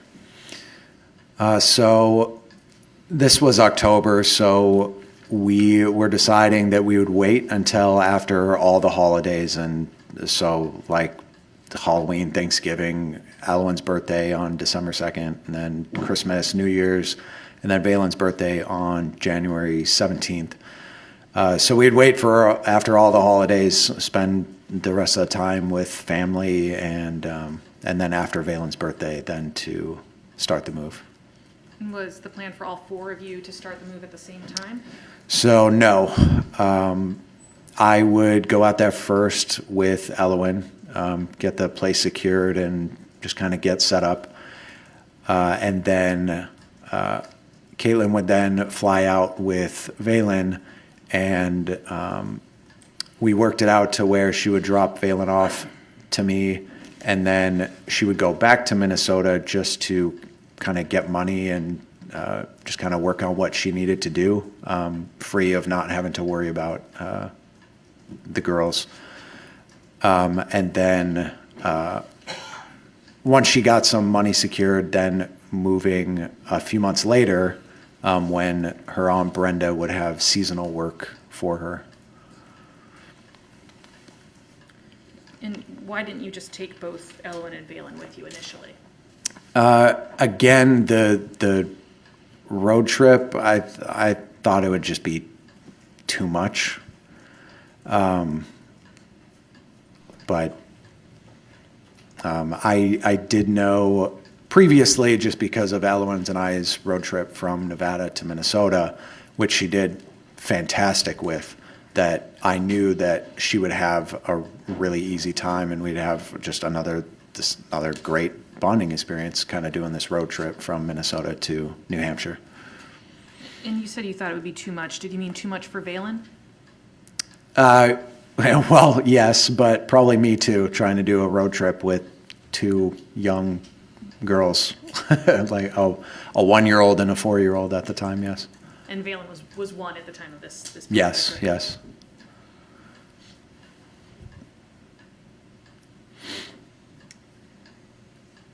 What did you do to get ready to move to New Hampshire? So I had, again, ordered pods, just sort of packing up all the girls' stuff. As we were doing this, Caitlin was bringing me some of the stuff, like Eloise and Valen's stuff that she had. Like during Valen's birthday, we went to the Mall of America. But anyways, when we met there, then Caitlin brought kind of the remainder of Eloine's stuff that she had, and then some of Valen's stuff, so that I could put it in the pods to be sent to New Hampshire. So she did that, and then two, I showed her because I had gotten the apartment by then, and so I was showing her pictures of the apartment and where we were staying, and that it was going to be the place in Berlin, the apartment in Berlin. Did you give her the address? Yes.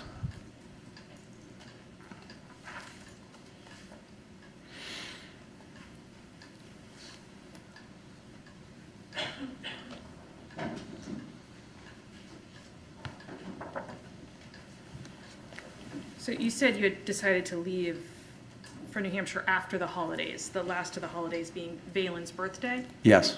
And what day is Valen's birthday? January 17th. Your Honor, may I approach the witness? Certainly, certainly. It's a calendar. I'm going to show you what's been marked for ID as Defendant's E. What is that? It's a January 2024 calendar. Is there more than one page? Yes. So it's also February and March 2024. Can you please mark Valen's birthday, January 17th, on the calendar? Yes.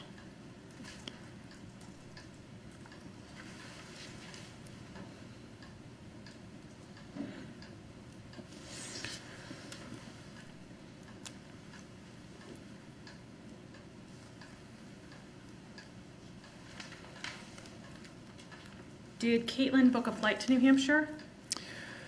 Yes. So this was before I left. She ordered a flight out to Boston. Yes. And how did you know she had gotten a flight to Boston before you left? Pretty sure she texted it to me. I'm pretty sure the day before we ended up leaving. Eloise and I.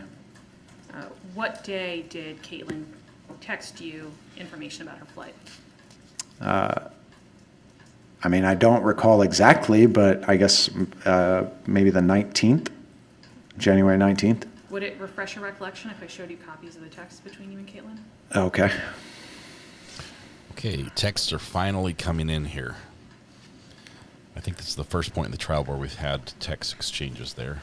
More water.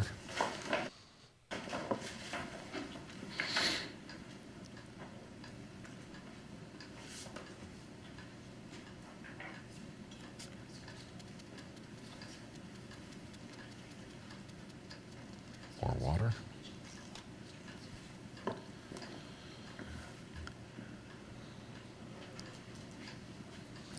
I struggle with this. He says it was her plan to move to New Hampshire, and then he was surprised when the pod showed up and she's moving to somewhere else.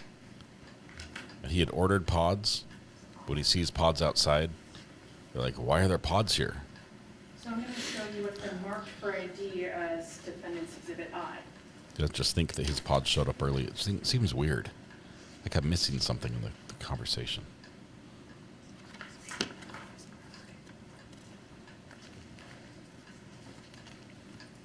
What does that first message show? It shows the. Your Honor, that was supposed to refresh recollection.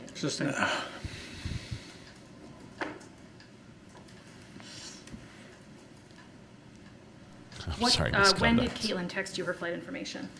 That was January 19th. And what did she text you specifically? She texted me a screenshot of the flight info.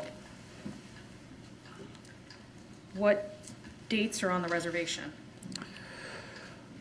The 27th.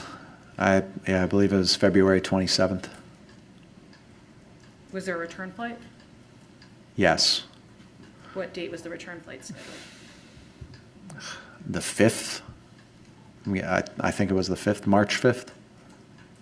And whose name is on the reservation? Caitlin's. And again, she sent you that text on January 19th? Yes. Can you note on the calendar that I've provided when Caitlin sent you her flight information? What time is that text? Is that like late at night or something?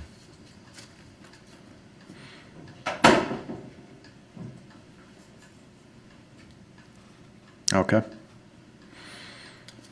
What day did you leave Minnesota? So that was the next day, January 20th. And you left with Elowen? Yes. Can you please mark on the calendar the day that you and Elowen left Minnesota? Yes.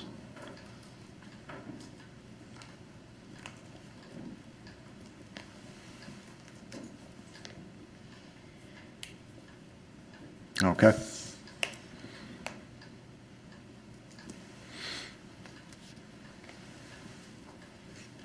Had Caitlin been with you, or I'm sorry, had Elowen been with you the night before you left from Minnesota? No. So I had to pick her up on the morning of the 20th. Where did you pick her up from? So this was this was at her friend's house. So I drove over in the morning, went to her friend's house. She was the one that opened the door. I guess I could say the name, Sarah. But saw her, just said a brief greeting, just hey. And then she went upstairs. And I went inside, just met with Caitlin for a little bit. And we all came out together to the car. I had it just packed with all sorts of stuff for the road trip. Like my mom made Elowen a picture book. But just road trip ready. And then basically I said goodbye to Valen, and Caitlin said goodbye to Elowen, and we started our road trip. Before you started, had you sent any messages to Caitlin that day? Before you left? Yes. And why did you message her? It was just to figure out where I was picking up Elowen. And did Caitlin send you an address to pick Elowen up? Yes. She sent that via text? Yes. Did you text her again to let her know when you got there? Yes. To Sarah's house, yes. Yeah.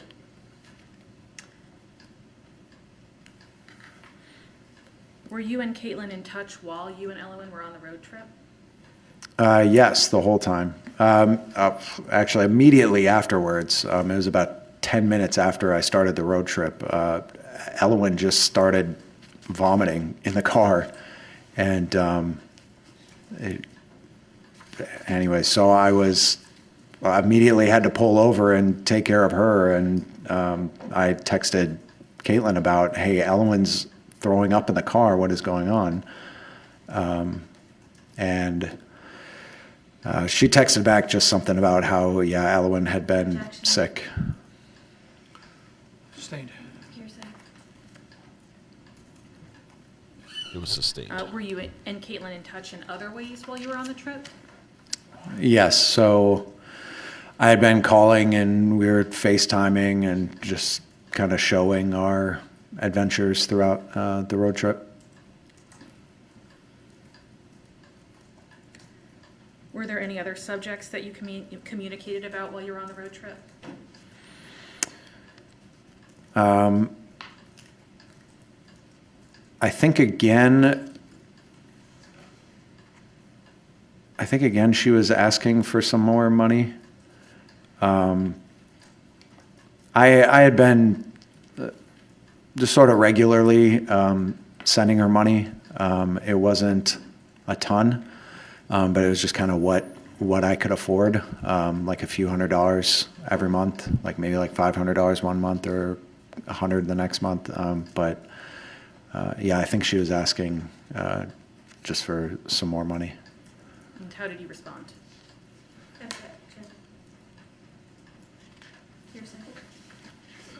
As to who responded? Has Caitlin respond? How did Dustin respond to Caitlin? Okay. May we approach? Yep.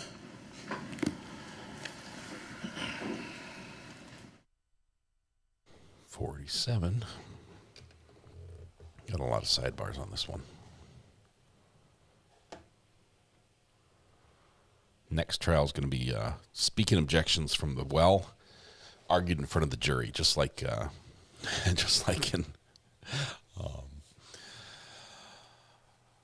Judge Schroeder. Yeah, just like Schroeder does. Yes, I've seen his faces when he objects. He's disgusted at the interruption every time. That's what I feel.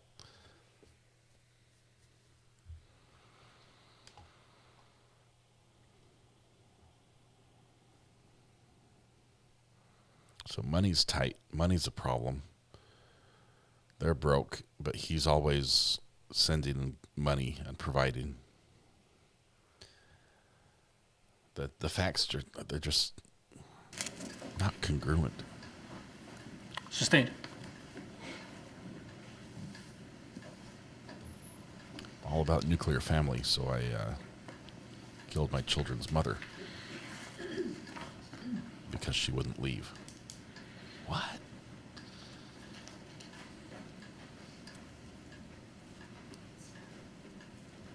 May we approach? Oh, good. 48.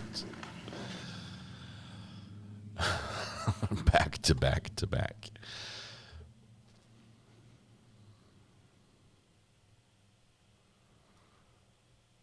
I don't know. He talks about how Elwyn is, the center of his life, that his life revolves around her and just protecting her and making sure it's fine. Then he describes her being ill in the car, and he's like calling his wife. He's like, "What? Why is this happening?" It's like, kids get sick, and he's like, "I had to stop and take care of her." It's not fitting. The story's not meshing together. The way he's presented himself and then how he talks about events in his life just don't mesh very well.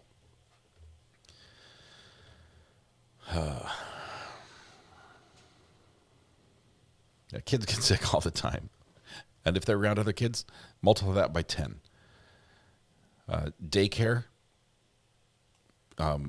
primary Sunday school, little church youth classes, it's like a petri dish. It's terrible.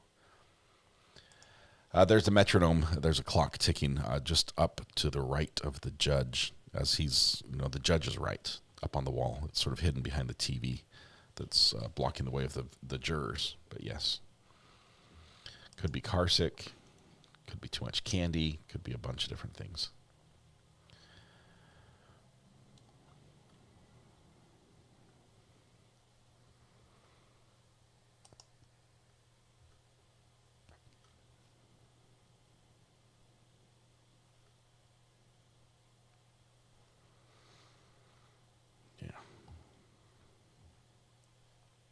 It could have been nerves. Could have been mom and dad are fighting, and it makes me, sick inside.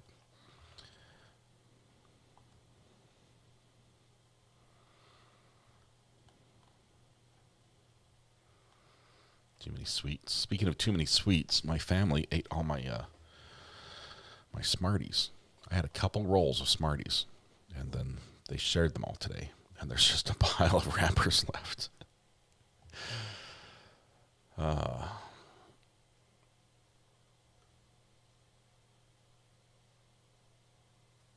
I'm anxious to get to the part of the story that directly addresses the allegations in this trial. I want to see how he describes that, if he mirrors exactly what he said to the police, if he's been studying his interrogation and just matches the story so there's no discrepancies, or his demeanor, if that's the same or changes. I have a question for you. For those who have had the Smarties candy, are they different flavors? Are the different colors different flavors, or is it all the same? I can't tell. I tested, I divided them by color, and I ate the white ones first. Okay, that tastes like sugar. Then I ate the pink ones. Those taste like sugar. Are they all the same? Dustin, I'm going to approach with what's been marked for ID as Defendant's Exhibit F. You can take that. What is that? It's a picture of Elwin and I at Niagara Falls. And was that picture taken while you were on your road trip? Yes. Is it a fair and accurate representation of what you and Elwin looked like and where you were on your road trip? Yes. Did you text that photograph to Caitlin? Yes. And when did you text it to her? I believe it was immediately after we got to the house. So after you got to New Hampshire? Yes. And why did you text that photograph to her? Objection. Overruled. Relevance. Overruled. Really, I just wanted to show what we were all doing. Obviously, I wanted to keep Caitlin informed on just what was going on and what we're doing. And was it just one of a series of photographs that you sent to Caitlin from you and Elwin's road trip? Yes. Did she know you were headed to New York? Strike the idea that Defendant's Exhibit F be entered as a full exhibit. Over the state's objection, the ID may be stricken and it shall be considered as a full exhibit. Permission to publish to the jury? Yes.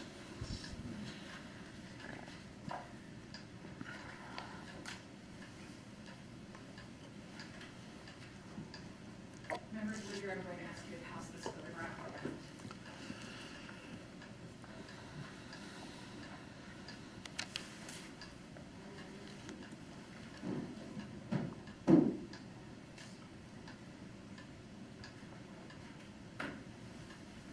I'm about ready for state cross-examination.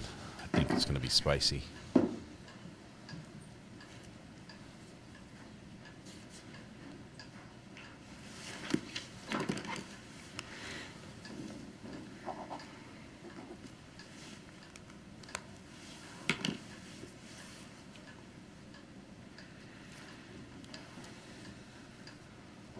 They sent a bunch of pictures about their road trip so that they would know what they've been doing. Hadn't they planned the road trips together? And they knew who was going where? Or was this, oh, look, we stopped at Niagara Falls.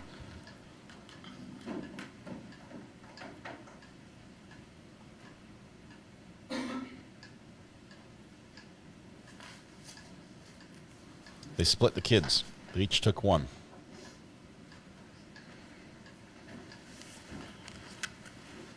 Attorney Kittle's afternoon break. Okay, we'll stop here for our mid-afternoon break. Members of the jury will resume at 20 after. We'll resume at 2:20.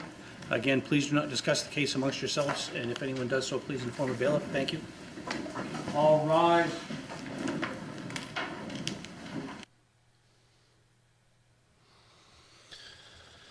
All right, afternoon break takes us to just after 2 o'clock, about 2:10.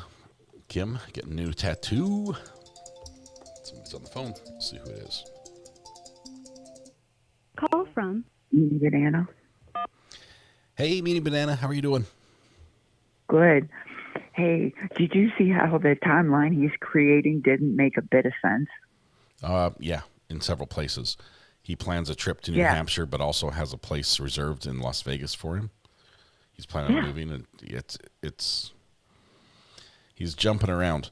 The only time he's able to make eye contact is when you're talking about facts that can be proven. Like what time, what date did you get this text? Oh, it happened on this time. You know what? Everything else when he tells a story, eyes down, no eye contact. Yeah. It's like the jury doesn't exist. Jury's Medusa over there. If you look at him, you turn to stone. And, I know.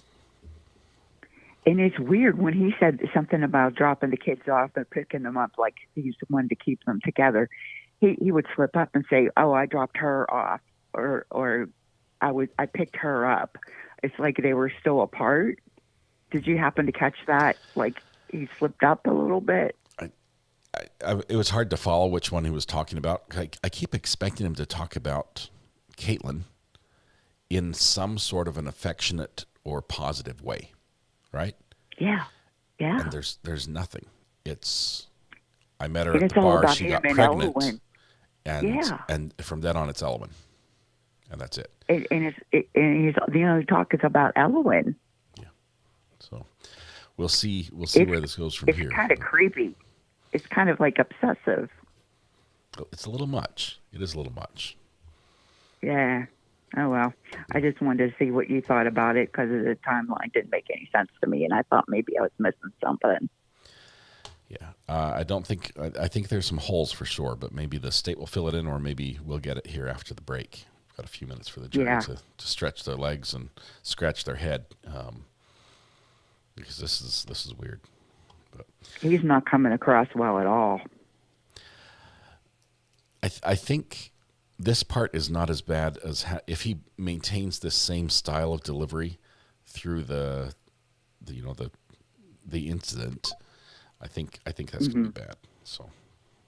Yeah, I think so. Anyway. Oh well, I just wanted to weigh in. Thank you. Thank you very much, Mimi Banana. We'll see you. Okay. Bye. Bye.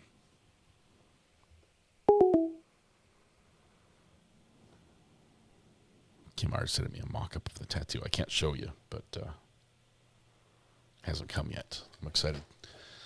See what I'm thinking. It's probably our channel logo. Is what Kim? It is the channel logo, right? That you're getting the full back channel logo. Just don't do that, please. Nobody get a tattoo of this channel logo. It didn't come through yet, Kim. It hasn't come through yet. Yeah. That's what I thought. Oh. Ooh. Here's the mock-up. Hang on one second.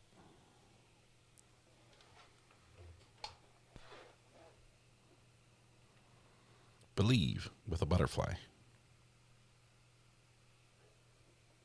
It's pretty cool. It's not coming across. The picture's much better than the colors in the butterfly are amazing. It's amazing they can do that with that sort of artwork. It looks airbrushed, right? Looks airbrushed. Adriella, they haven't told us what the defense is trying to keep out, but there are some sort of allegations or fears that might be extremely prejudicial. So we're not sure what it is. We can only guess at this point unless it comes in. Tattoo, head of a dolphin, body of a dill pickle. Yeah, that would also be good.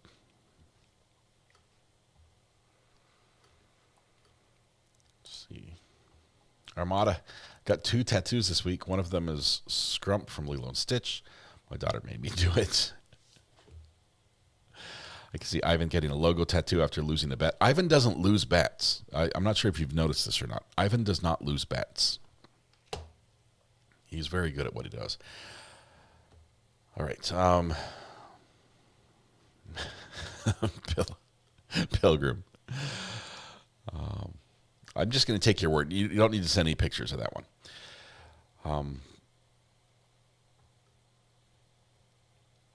Let's see.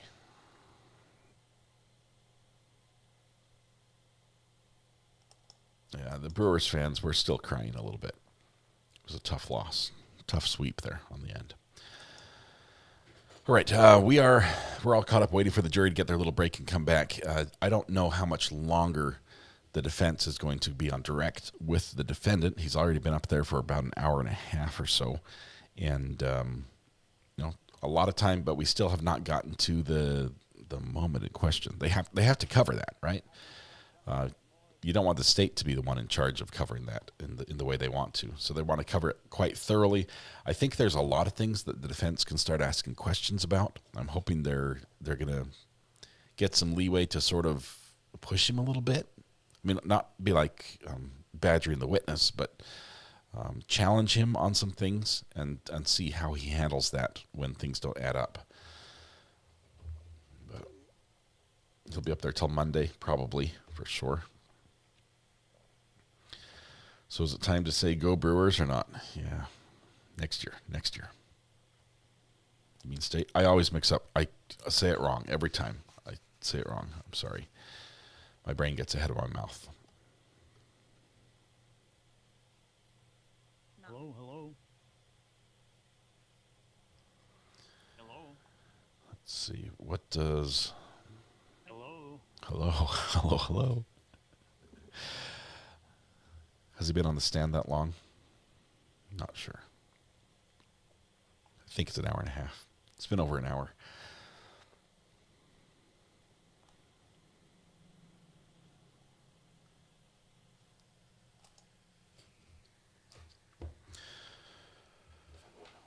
Well, past days we've ended the trial at about 4, but I think they're willing to go to like 4:30 or so. But a couple days we hit 4 o'clock and the judge is like, "That's it, out of my courtroom, go home." So that might happen. If that's the case, we've only got about an hour and 40 minutes left today at max. But I'm waiting for the spice, right? I'm waiting for the heat.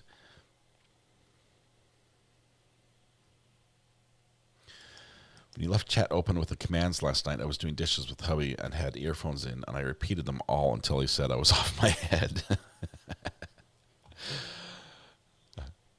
One day we'll do a stream. I'll call in sick. I'm like, you're just going to stare at the logo, right? It's going to be. Let me get it all set here. This is how it's going to be. Ready? It's going to be 8 hours of this. Nope, not that. This. Right here. But no text on screen and no me. Like that. And then Now I'm trying to have court. You don't just raise your sound voice. nonstop. It's going to be great. It's going to be great, I'm sure. What could possibly go wrong in that situation? You don't put a diplomatic plate on a hoopty. You don't. Lots of sidebars today, up to 48. We are only in day 4, so that's had these been spread out evenly across the days, that is 12 a day, which is a lot. Call from the Brown Barn.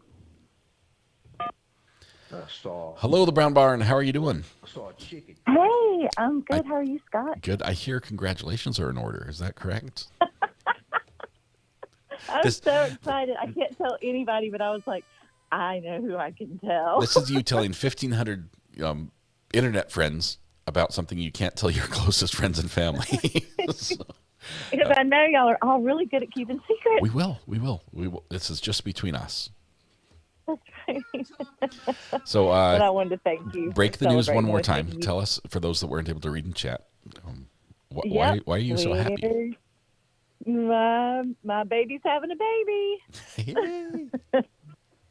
Yeah, they just got married in May, and they decided that they wanted to go ahead. Oh, thank you for the party horn. Yep. So she said her plan is she wants to, let's see, how does she say it? She wants to, her plan for life is to make bread and have babies. That's what she said. All right. Love it. Love it. And they're homeschooling their children. That's their plan with my husband's help. So it's going to be great. I'm super excited for him. Yep. So thank y'all for celebrating with me. Well, thanks for sharing. I appreciate it, Brown Bard. Have a good one, and pass our wishes on to them. It's awesome. Thanks a lot. Will do. Thank you. Bye. That is just cool. I myself am in the preparation for grandparent stage, as I've got to wait all the way till like April next year. But talked to them yesterday. They're doing great. Things are moving forward. Life's, they're working their way through school. They're still at the tail end of the school thing, and got a little raise at work and things like that. It's at the phase of life where, everything is a challenge, right? First of all, everything's a challenge. And, but, love will carry them through, I think is how it is. But it's going to be awesome. So excited. All right. I want to play devil's advocate for a second and give chat something to chew on while we wait. Two-part message is coming.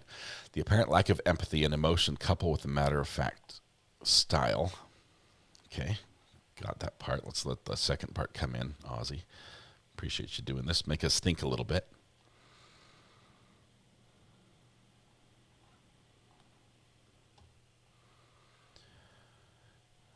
There has been a lack of empathy, perceivable empathy and emotion. Samantha says, I'm too tired to think today. Just waiting for the next. Did I miss the next one? No, Ozzy's still typing it. Hang on.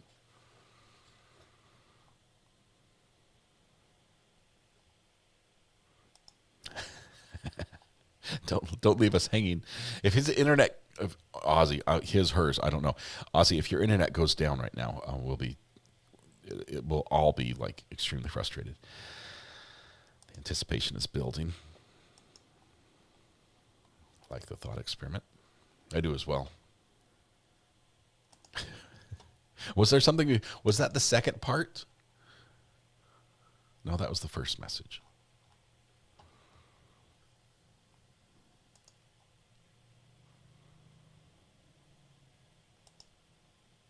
Ozzy. Oi, oi, oi. Ozzy comes back in an hour with the rest of his comment. Just wait. It's going to be good.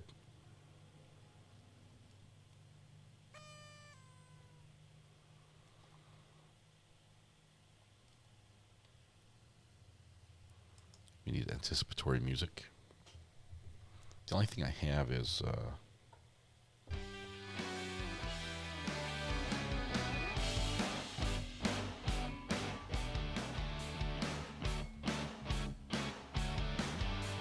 Okay, here it is. It could be a fact.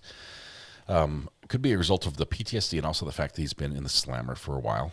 And the whole thing just feels numb to him at this point. Okay, no, Ozzy, thank you. I appreciate you doing this. Your thumbs are probably going a million miles an hour trying to type a long response, and thank you for doing that.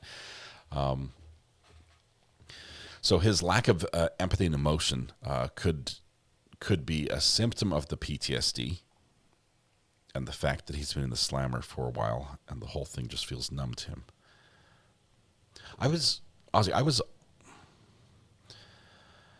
expecting when he was writing the daughter's birthday, on the calendar, where he's physically, creating something that mentions the daughter, there'd be a connection or a spark there, and that he would get emotional about writing her birthday on the calendar, or that when he was handed a picture of her at Niagara Falls, and it's him, and it's a big blown up color picture, that there would be some, a little twang there, but I didn't see it, and maybe it's because he's been prepping for this so long, or maybe it's just what you said. That's a thought. There could be medication involved. I doubt it. As far as we haven't heard any testimony about that, and I think if he was, the defense would bring it in to say, look how bad it is. He has to be on medication. I think that would bolster their argument about his mental state. His effect was the same in his police interview, but he also had PTSD there, right? PTSD started when he was in, he said what? That was in Iraq? When he was deployed in Iraq? And he was in a helicopter that was shot at. The helicopter was shot at by like an AK-47 from the ground. My brother-in-law flew Apaches over there, so very familiar with that. That's something that happened a lot.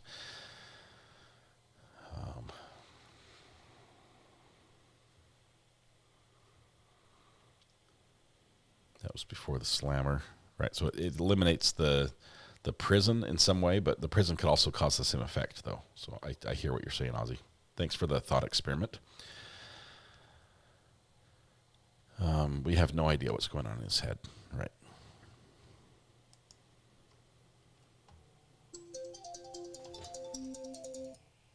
Call from Legally Blonde.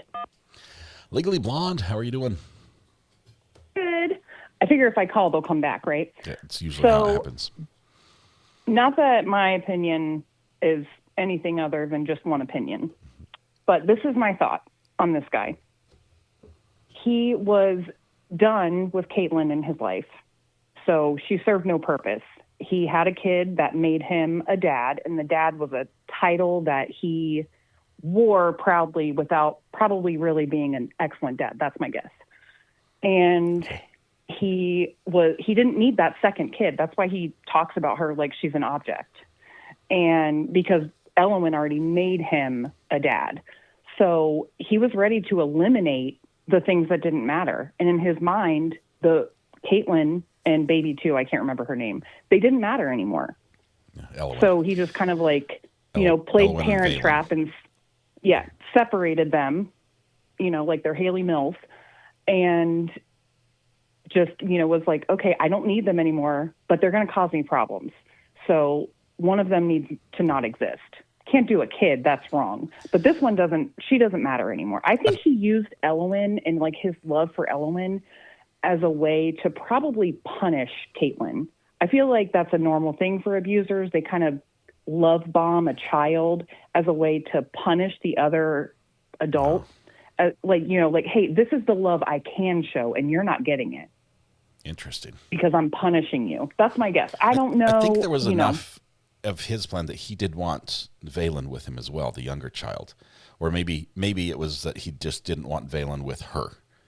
Okay, if it had got to that point, I'd rather have her than you have her, even though I don't really. Yeah, as a way to win. But I think also it was like you can't not fight for them both, and it was more of like trying to save face. With him, I feel everything about him is like he's trying to build himself up. He's the best marksman. He's the best this. He has all this, but he's nothing. He uses all of those things to bolster himself because really he falls on nothing. Yeah, it's sort of empty. Well, Legally Blonde, it looks like it worked. Everyone is standing. The jury's coming in right now with the judges. You're welcome. Thanks for the call. Appreciate it. No problem. Bye-bye. Bye. All right. Thanks for the call. That was wonderful. Obviously we're sort of just trying to scratch our heads and figure out what the situation is. None of us have firsthand knowledge of this. Trying to make it make sense in some way. But for me, the discrepancies between what he says and what he does, twice now we've heard him describe how important it is, how it's so important to him, this nuclear family, that kids are raised in a house that have a mom and a dad there. And then he's, almost in the same breath. And so I shot her because she wouldn't leave. That's the reason. She wouldn't leave. The plan was for her to leave. She wouldn't leave. Yeah, it's not adding up for me.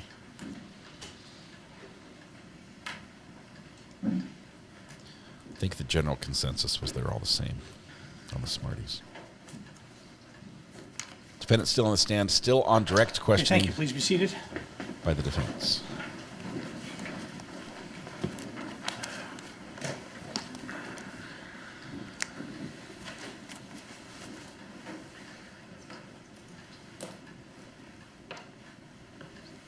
This photo of you and Elowen, defendant's F. You said that you sent it to Caitlin? Yes. Did you send it to anyone else? Yes. I'm trying to remember exactly who. I think my parents, and I think both of Caitlin's parents as well.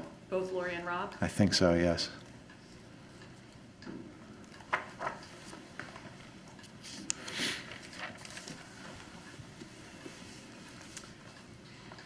Do you still have that calendar up there? Yes. What date did you arrive in New Hampshire? If I'm remembering right, I actually think it was the 25th, January 25th. So that's different than the date that you guessed when you were, or mentioned when you were talking to the police? So, yes. The more I thought about it, the more I'm pretty sure it was the 25th, not the 23rd. Can you write the date you arrived in New Hampshire on the calendar? Yes.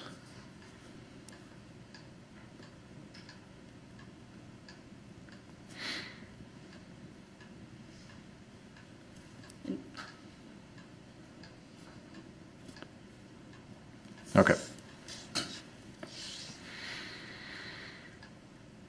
Where was your apartment? So I was in Berlin. Was it on 1063 Main Street? Yes. How was the apartment when you arrived?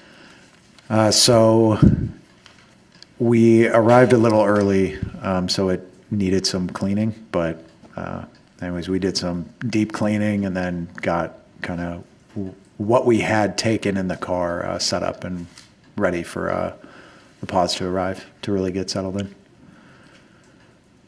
Did you set up your bedroom? With what we had, yes. And did you set up the girls' bedroom? Yes. Did you do anything else to get settled in? Quite a bit, just to get settled in New Hampshire. I had to get new driver's license, new registration on the vehicle, new license plate. I got Elwyn enrolled in the Berlin Head Start, the preschool that's right there. And we were regularly going to like the Berlin library. But yeah, just kind of getting all that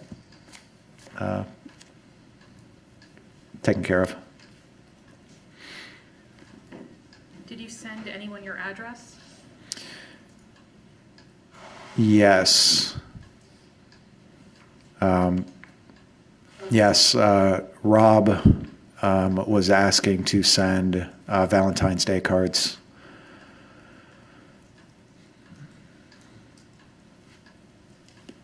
To you? Did you ask Caitlin before sharing the address with Rob? I did. Actually, I take it back. It was actually right afterwards. But I did ask Caitlin if I could share or if she had an issue with me sharing the address to anyone. Did she? Objection, Your Honor. Relevance and hearsay. You got to sustain the hearsay. Sustained.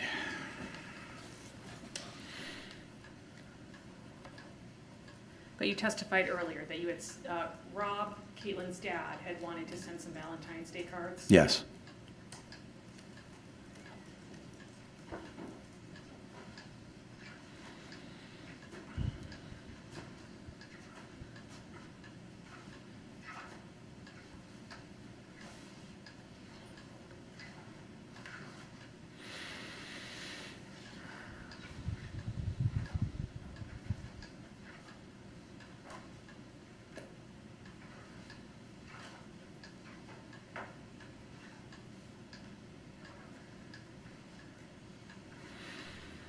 Wonder if they're going to ask him about what he was doing for work and if YouTube gaming was his sole source of income at the time.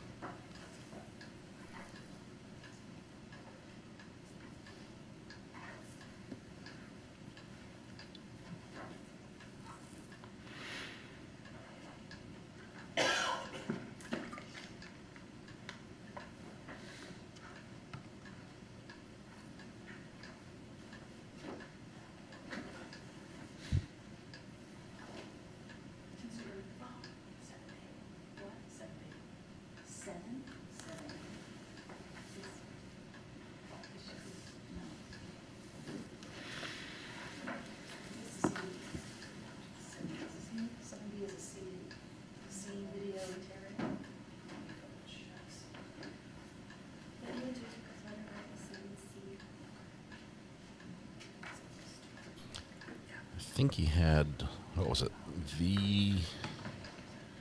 The Double D was his channel.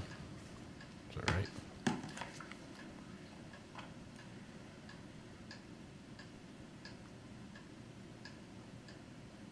the double D.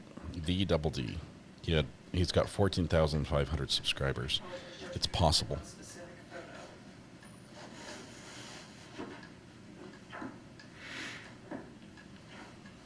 Last stream was 2 years ago.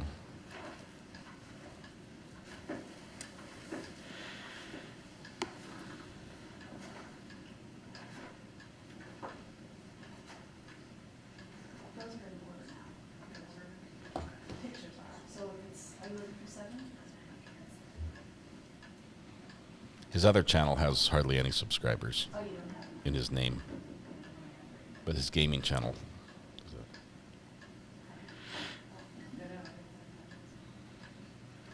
Susan, it all depends on how he had set up his channel, and I mean, he might have had a Venmo or a PayPal or something like that. Are we getting motion here?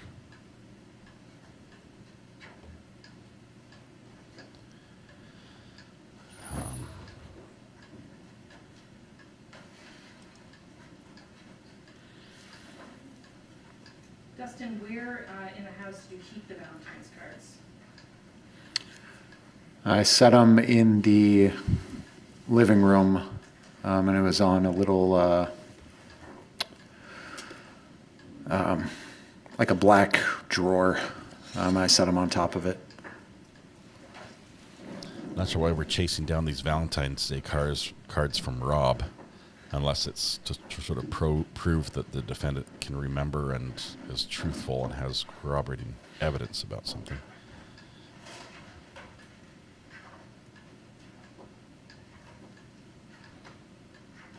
Were they in one of the photographs the state introduced? I believe so, yes. Prosecution's going through pictures right now off screen at the clerk's desk, from what I can see. I mean, from what I can hear and observe. They're looking for a picture of the Valentine's Day cards to say, oh, those are these cards right here, right? You might get disability from the VA.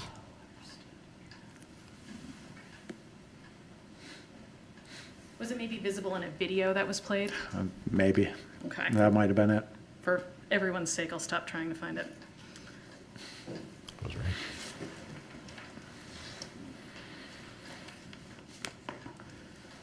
How were things with Caitlin once you got to New Hampshire?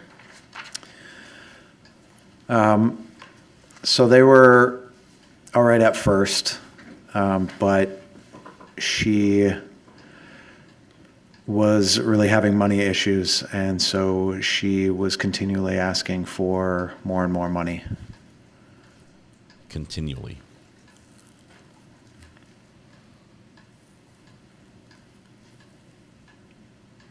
Did you have an argument about money?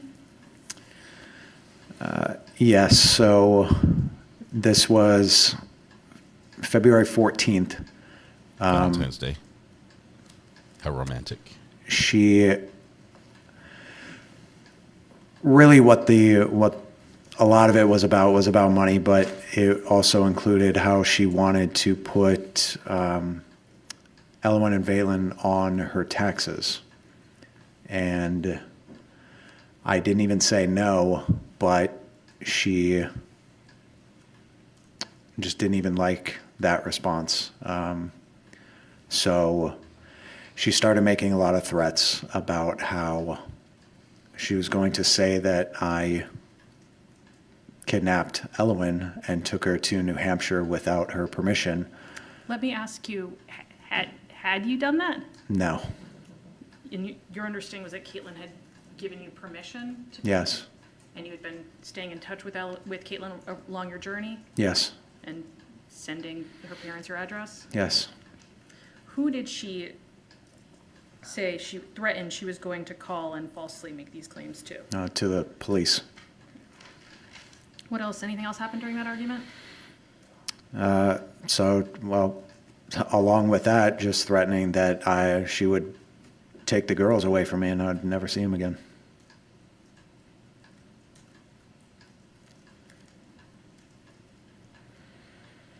And how did that argument impact your plan, the plan that you and Caitlin had for Caitlin to bring Valen to New Hampshire?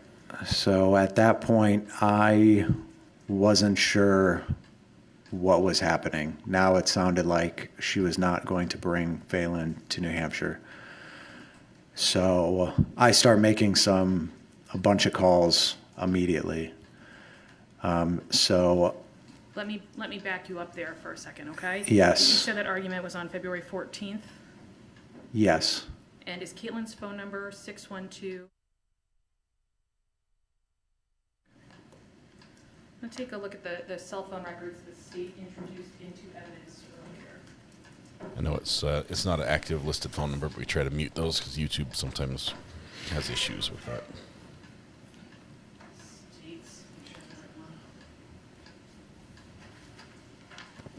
They might show it on the screen anyway. States 13.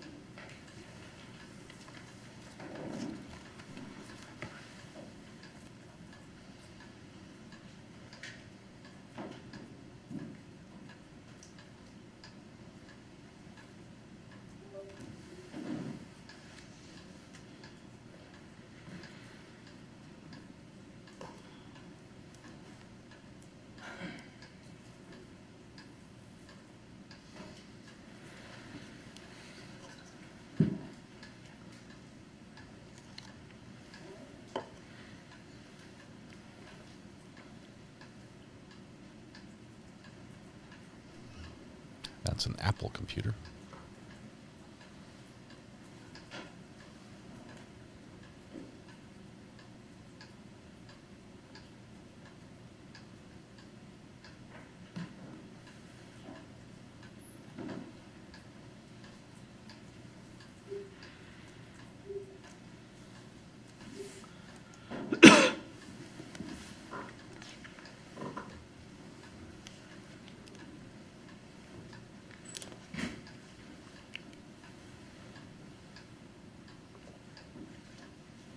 Mr. Duren, can you see that? I cannot, no.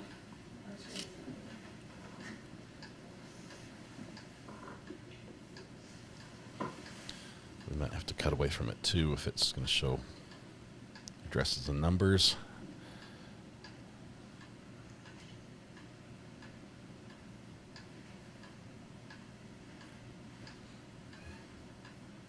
Can you just print it out and give them a paper copy?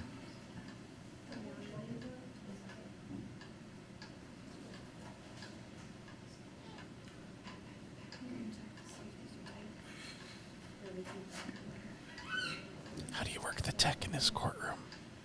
How do you make that screen turn on? Working for you? Is this one on? No. Judge, I might suggest a brief recess for some tech finagling. I apologize.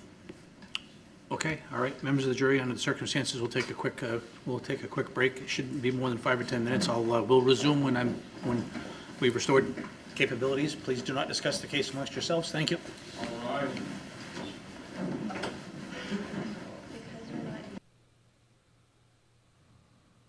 I bet by the time they leave the room, it's fixed. That's how it normally goes. I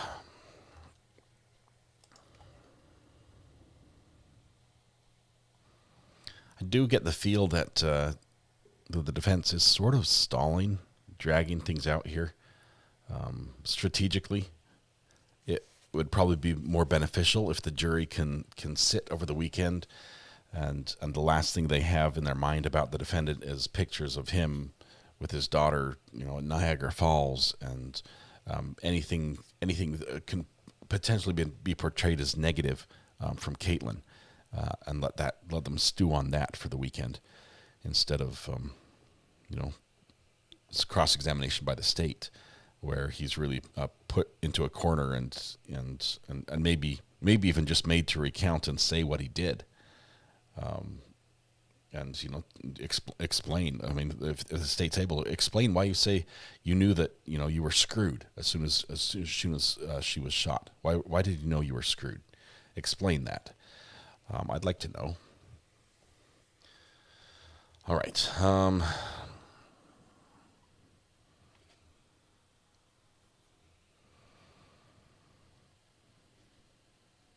We've now got an HDMI cable. Trying to plug it in. various places to see if that'll work.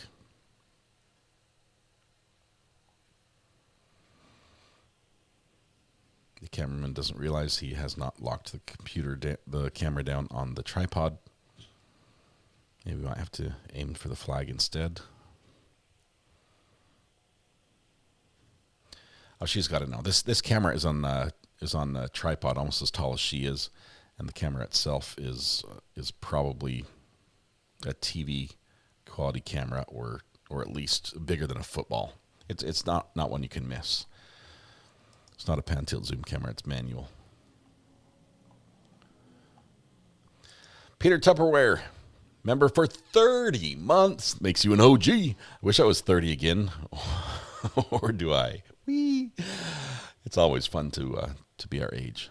I think we've got something on the screen in front of the defense, so it looks like it's probably resolved. The defendant is still standing. Not sure why. Maybe it's just to get a break from sitting. Getting the Tellus vibes.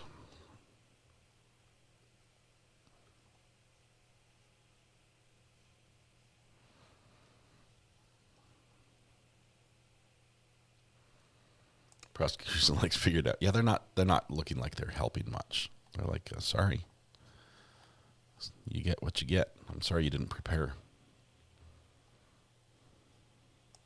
I can tell you what they're going to show. They're going to be showing phone records.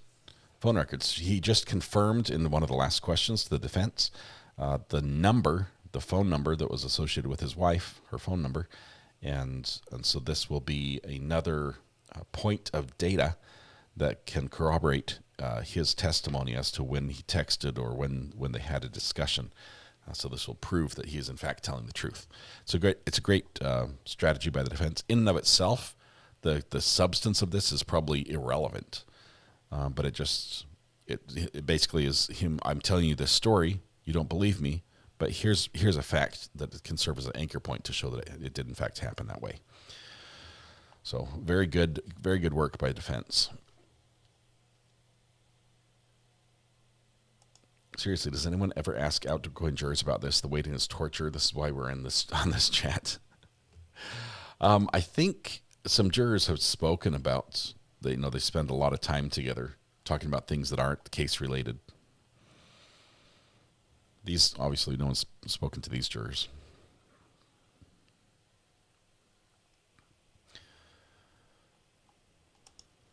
John and Legally Blonde. I propose a podcast.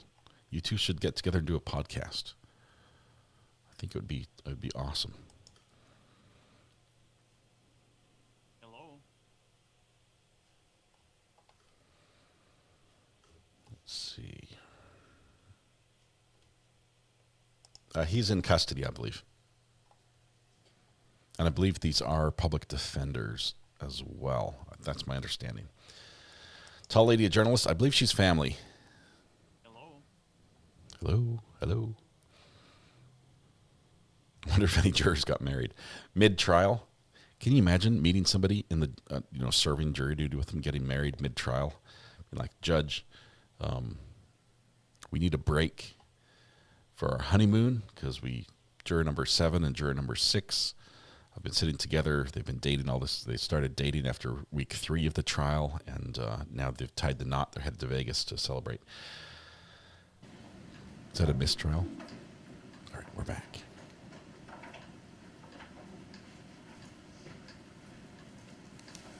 There should be a TV show about that. Falling in love with a fellow juror.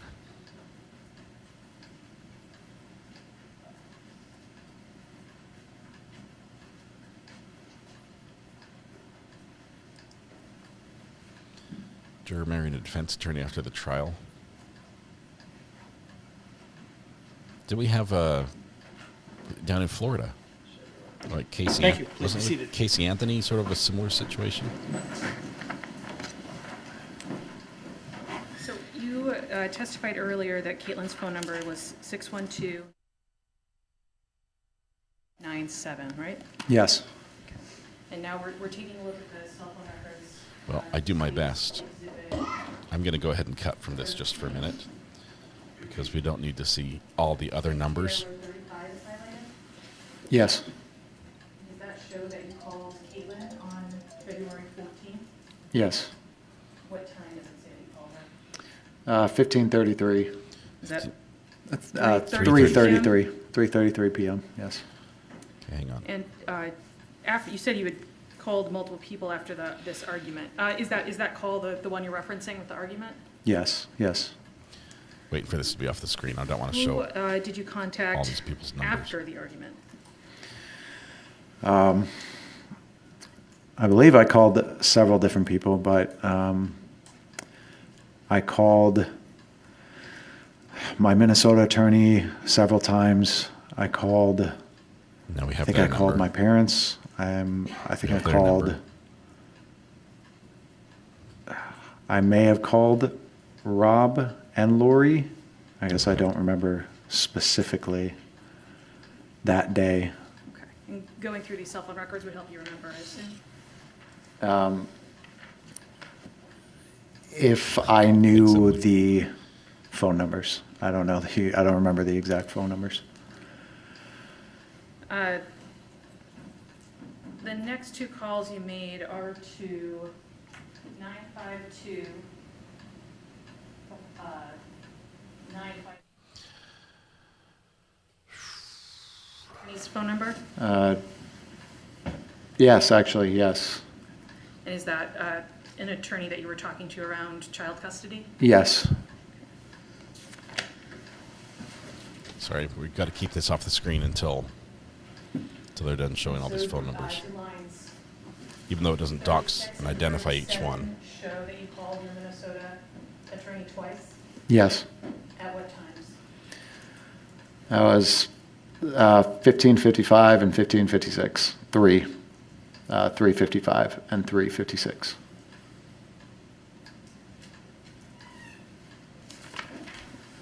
And we heard testimony earlier about what your mom's phone number is. That next line 38, is that your mom's phone number? Yes, it is. So did you call your mom? Does that Yes. that you called your mom? So yes, I did call my mom. Yes. So his story is matching up with his phone record. That was 4:09 Line p.m. 4:09 p.m. And then that next line, what does that show? So we've got who the call was made to, and then who the call was made from afterwards. So that's my mom calling me back. And then lines 40 and 41, who's calling you back there? That's the Minnesota attorney. What time did the Minnesota attorney call you back? It's 4:18 p.m. Line 42, who do you call? That again, that's the attorney. All those billable hours, they add up. Is Lori Smith's phone number 763? Objection.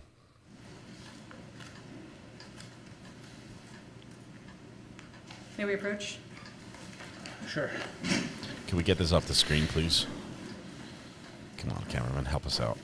They're still just showing this. The cameraman's left for the day. Okay, here we go. He's going to move it. I can see it's... Nope, he's keeping it on. They're keeping it on the screen. I cannot do this.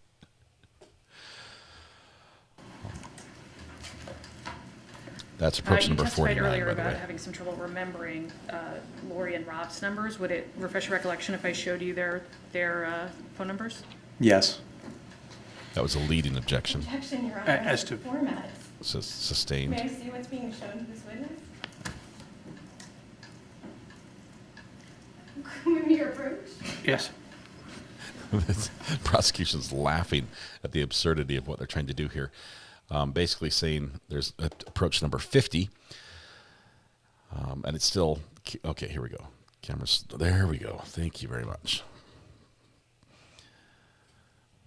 The witness does not remember their phone numbers, and they're trying to refresh his recollection. Can I just tell you what they are? And she says, no, you can't do that. Oh, can I show you what they are? No, you still can't do that. If he doesn't remember, if he doesn't know, he doesn't know. Okay.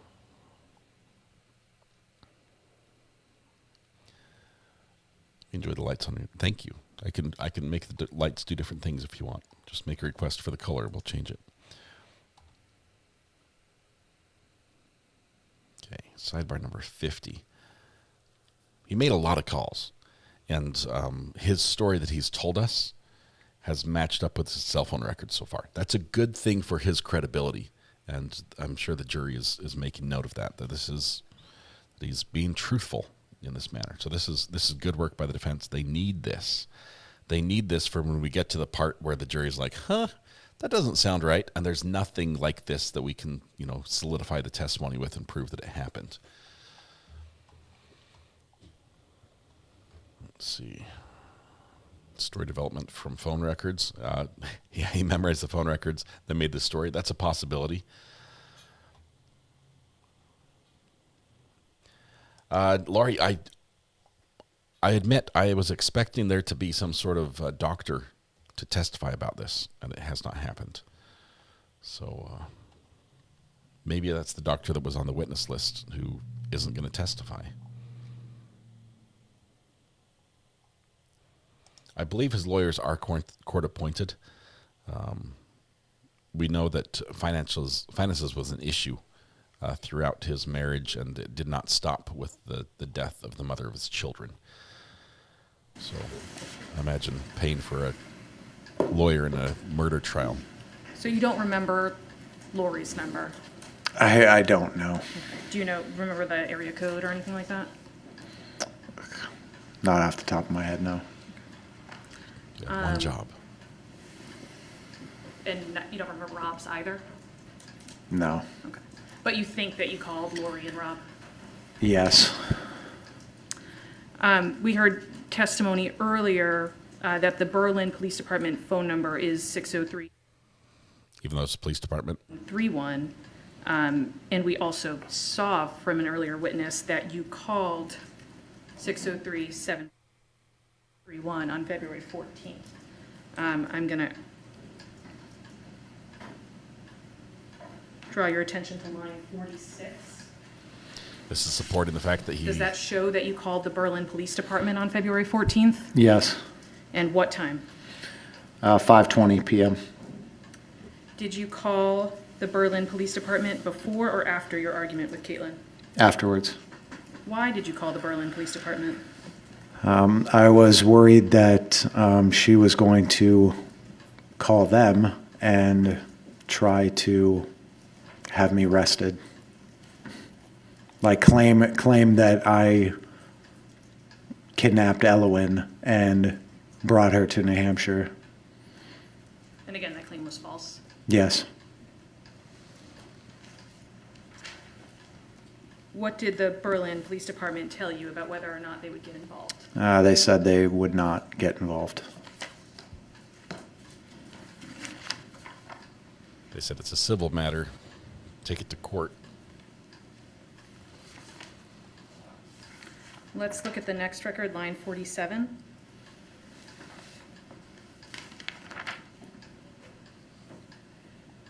Does that show that you called your mom again? Yes.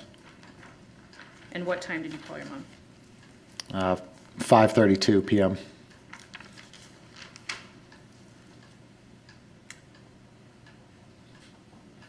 What's the phone number you called on line 48? It is 612. And so that's the same area code as Caitlin's phone number? Yes. Do you remember whose phone number that is? And that is potentially Lori's. But you're not sure? I'm sorry. Yeah, I'm not sure. That's okay. Does it show what time you called someone with the same area code as Caitlin's phone number?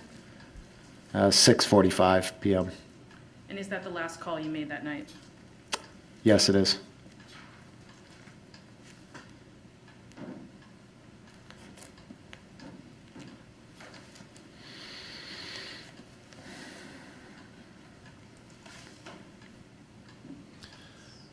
3 o'clock. Potentially another hour of questioning. Maybe get to cross tonight. What do you think? We haven't got to the incident yet.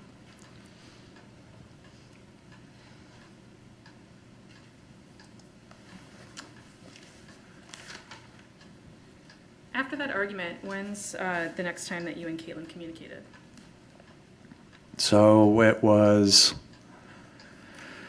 almost a week later to where Elowen went to the Berlin Head Start, the preschool. And so she was pretty excited about it and wanted to talk to her mom, talk to Caitlin, and tell her about it. And how did you communicate that to Caitlin? So I texted her about how Elowen wanted to.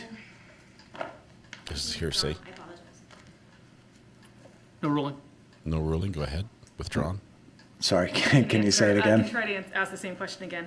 How did you communicate to Caitlin that Ellen wanted to talk to her? So I texted her that Ellen just had her first day at the preschool and that she wanted to talk to her. Did Ellen and Caitlin talk that day? I don't think so, no. What, if anything, did you offer to do for Caitlin after the argument?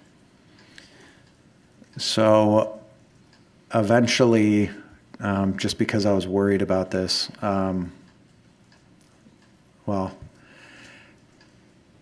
actually, I'll back up a minute. I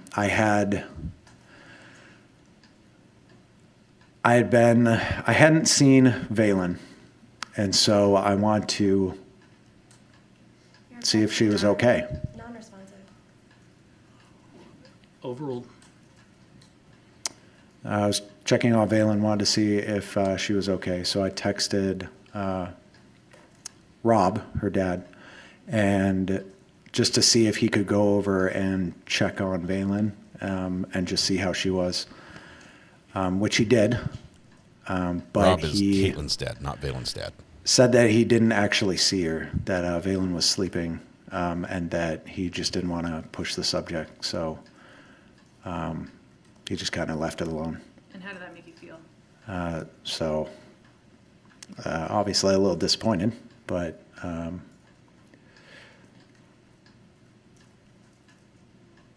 yeah. And did you offer to do anything for Caitlin at that point? So at that point,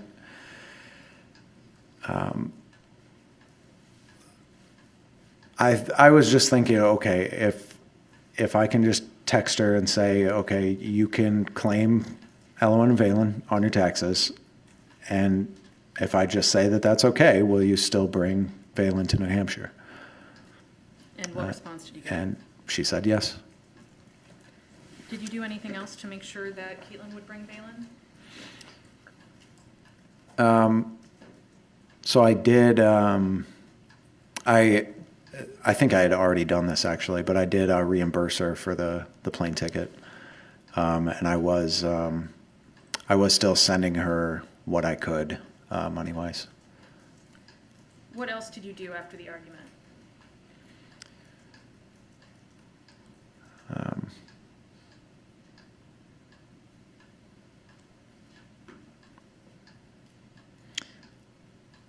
I guess I can't think of anything specific afterwards. You testified earlier you had talked to your family court or your child custody. Oh, yes, yes. Can you tell us about what you did in relation to the Okay, well, family lawyer? Or, I'm sorry, in Minnesota. Yes, the Minnesota attorney, yes. So I was trying to retain her. So I was paying her hourly, but I want to retain her just because, again, I was worried that something was going to happen. So I was trying to get a retainer. She was needing $4,000, and I was tight on money, especially with the move. So I was trying to figure out what to do. I was thinking about selling my car, but didn't actually do it. And then was trying a credit union and my credit wasn't that great at the time, so got denied for that. I was just trying to figure out ways to make it work. Like get a job?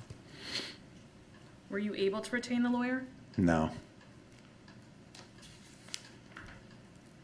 Did Caitlin end up coming to New Hampshire? She did, yes. And did she bring Valen? Yes. As far as you know, where was she staying when she got here? As far as I knew, with Brenda or one of her rental properties. One of Brenda's rental properties? Yes. Had you offered to let Caitlin stay with you? I did.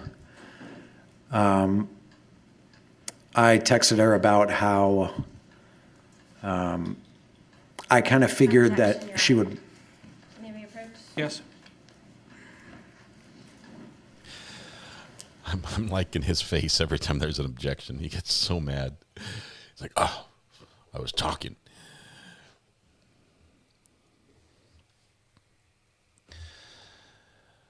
Oh, man.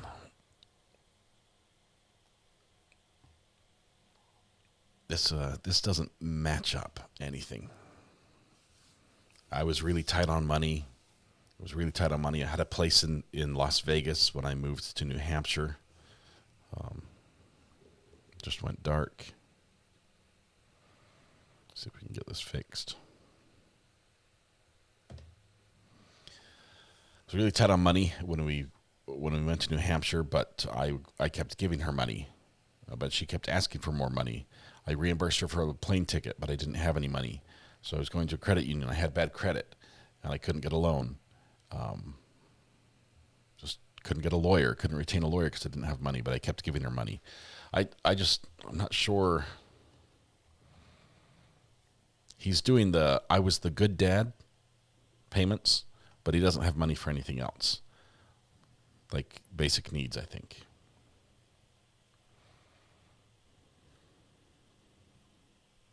Just get agitated when they object.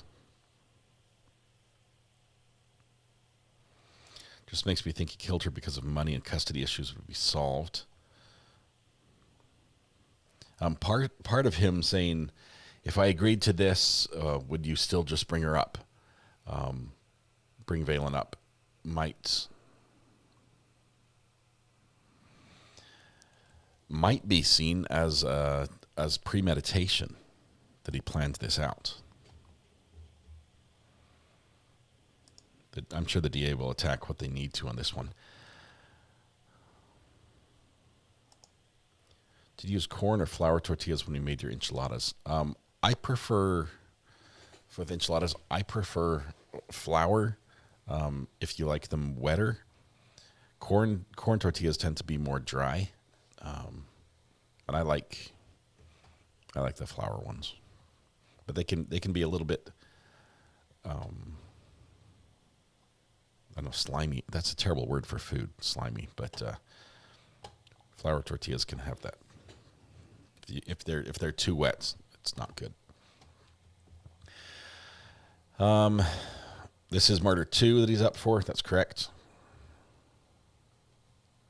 He did testify that he flipped out when he found out that she was at the airport. I freaked out or something. But he's also said that he's very calm and doesn't flip out. It doesn't yell or anything. So.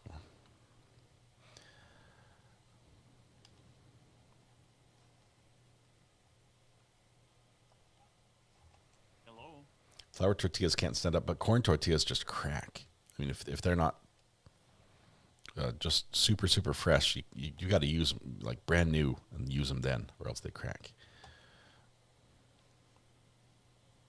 Doesn't sound like she agreed to a permanent situation.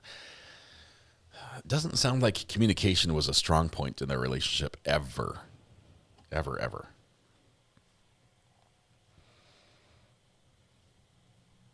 He had money for his computer. Go back to the Lori Vallow recipe. Just open up a can.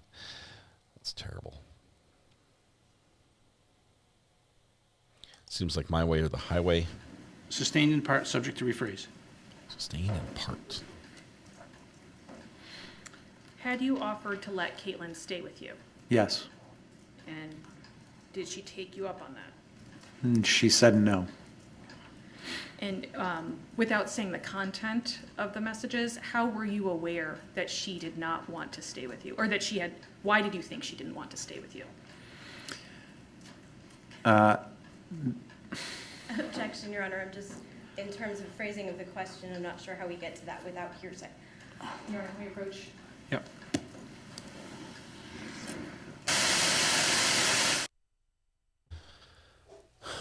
$52.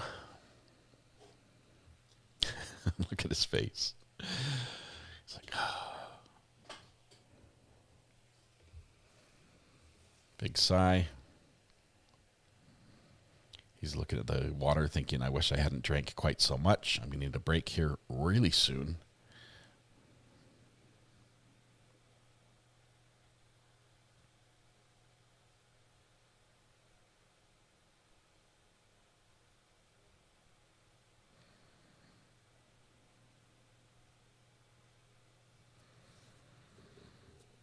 Pays really close attention to the sidebar discussion.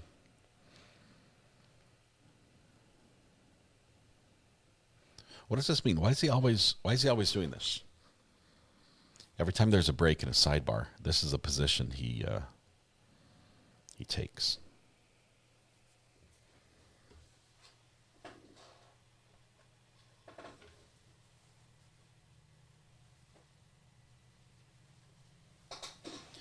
I guess now's a good time to tell you that I did try one of my pickle-flavored lemonade drinks.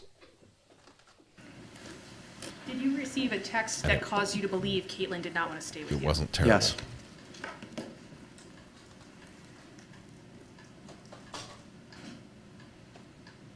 No, I dropped them on the ground. Did you and Caitlin plan to meet while she was in New Hampshire? Yes. Where did you plan to meet? So we had figured out a restaurant halfway between Hampton and Berlin. Do you remember what town the restaurant was in? Ossipee. What was it called? Harley Jack's. What did you think would happen when you went to Harley Jack's? That we would all meet. So Caitlin, me, Ellen, Valen, and Brenda, and that we would all sit down, have dinner together, and then Caitlin and Brenda would then leave, leaving Valen and Ellen with me. Did Caitlin send you any messages the day that you were supposed to meet at Harley Jack's? Yes. What did she tell you? Objection. May we approach, Judge? Sure. Okay, this is clearly a hearsay objection, but the state believes they have, or excuse me, the defense believes they have something that would be an exception, possibly for the effect on the listener. The self-soothing facial touch comes back up again during the break. I think the judge is going to allow this one in. The defense seemed pretty confident about with their walk up to the judge. I think they're going to win this one.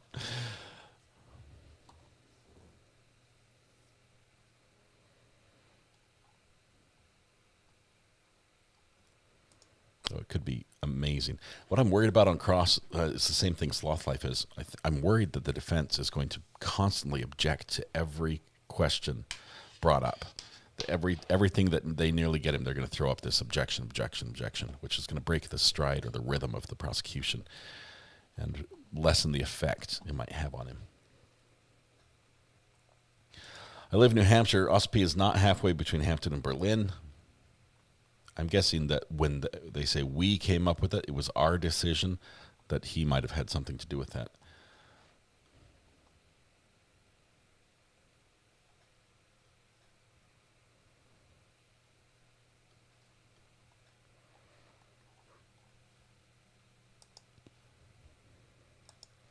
Why do they approach every time they object? Cindy, this is a judge thing. When you have a jury trial, there's some things that the jury is allowed to hear that is admissible evidence, and some things that get raised in court that is not allowed to be heard. The judge makes that call, And doing it outside the presence of the jury or at sidebar like this prevents the jury from inadvertently hearing about something that might prejudice them and thus be either an appeal issue or a mistrial. So, speaking objections, we love them because we get to hear the arguments. It gets spicy. The other thing that could happen if they don't do an approach every time is the jury could get up and leave. The jury could be kicked out. The jury has not been kicked out a ton in this court. A few times, but not a ton. And those are basically the two options that the judge has. Or you could just be like Judge Schroeder and just speak in objections in front of the jury.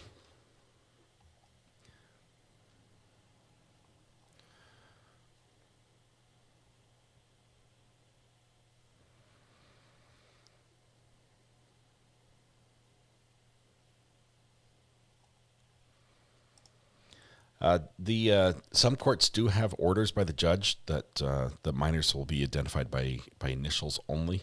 That's not a law. It's generally done upon motion by one or both of the parties.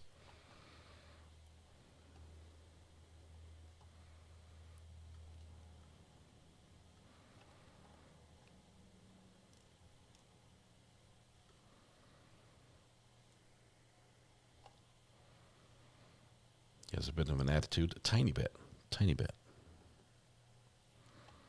And he has a little bit of an opinion of himself. And he holds himself in high regard, I think.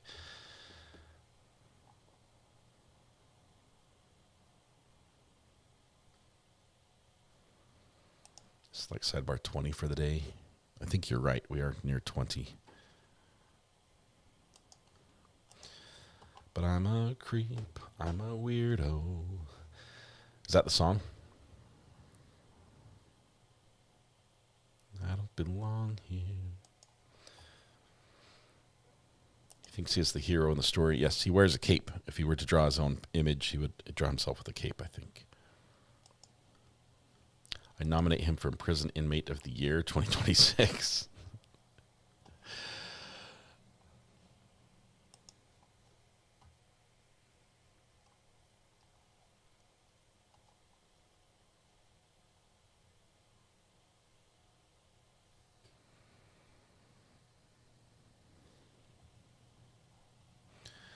It doesn't appear to me, and maybe somebody who's more familiar with PTSD can weigh in, but it doesn't appear to me that the defendant, that this is triggering PTSD to some point. I haven't seen a change in behavior much at all in this, but is that like today here in court testifying, the things he's testified about, it doesn't appear to be an issue in that. Is that right?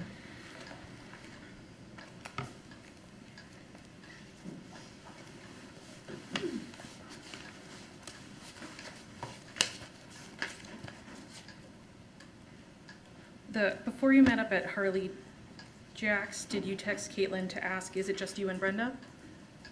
Yes. And did she respond, she'll drop me and Balin? Objection. Sustained. May we approach? Sure.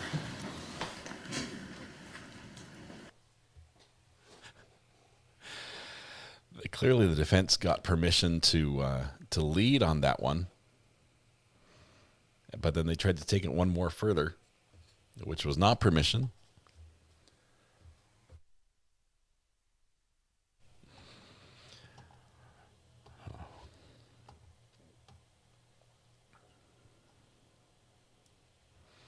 Okay, so we do have a little discrepancy there. Is it just you and Brenda?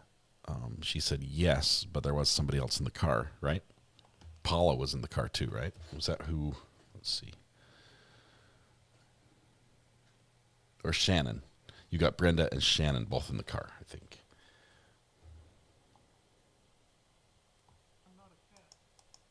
This is the way. Upset Baguette. This is the way. Cameraman needs a little more headroom on this guy. If we can tilt up just the teensiest bit. Cameraman has locked down his camera and doesn't know that it's cutting off the top of his head.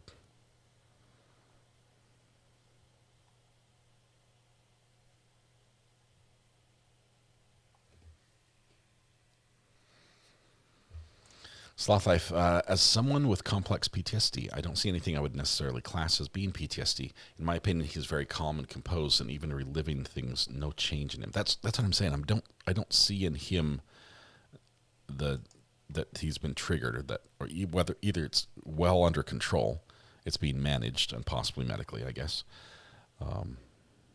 with medicine. But he does seem quite in control, and even comfortable to some extent there, aside from the covering the face every time in the breaks.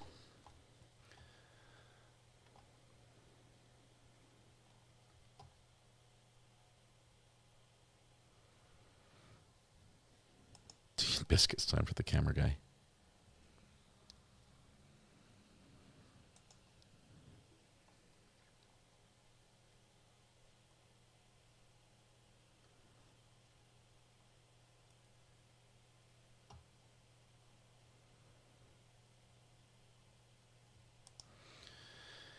Timothy, I have CPTSD, and I can explain everything that happened to me as a matter of fact. My memories are almost like I'm watching someone else go through it and not me. Cameraman wakes up, gets a focus, you testified that reframes. you had asked who was going to be at Harley Jack's. Yes. And based on the response you got, what were you thinking? I was thinking that Brenda was just going to drop Caitlin off. And what did it mean to you that based on the text you got, you thought that Brenda was just going to drop Caitlin off? So I was immediately confused because that's a long drive. That's like an hour and a half, whatever it is, to meet us. And then how is she going to pick you back up? Like, is she just going to drive all the way up there and then leave and then come back and then pick her up? In which I think I texted her something along those lines afterwards. And did you get a response to your inquiry? I did not, no.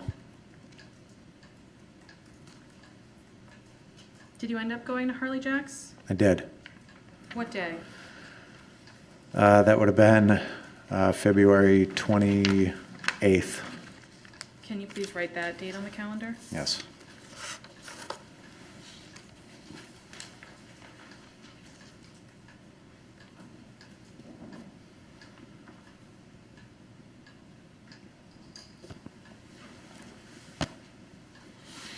Yep. You can take that calendar back from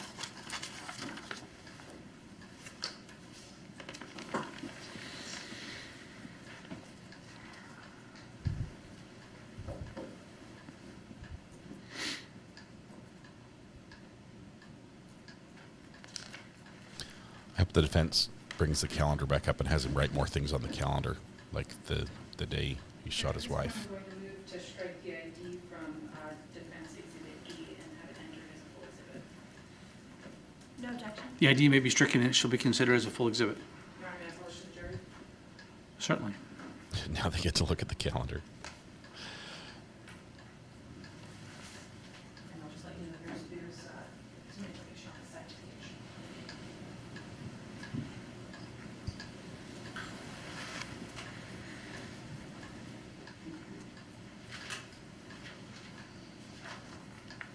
The jurors now get a calendar, so that's nice. They get a timeline. Once again, covering the mouth.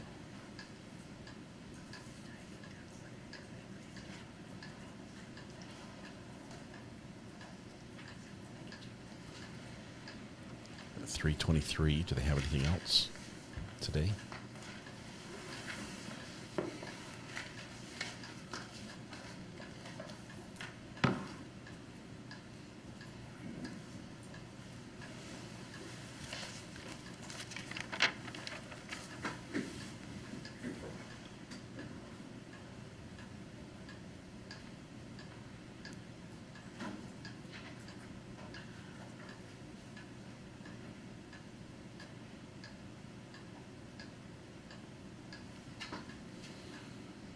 They've got to ask him about the incident. You can't just rest right here.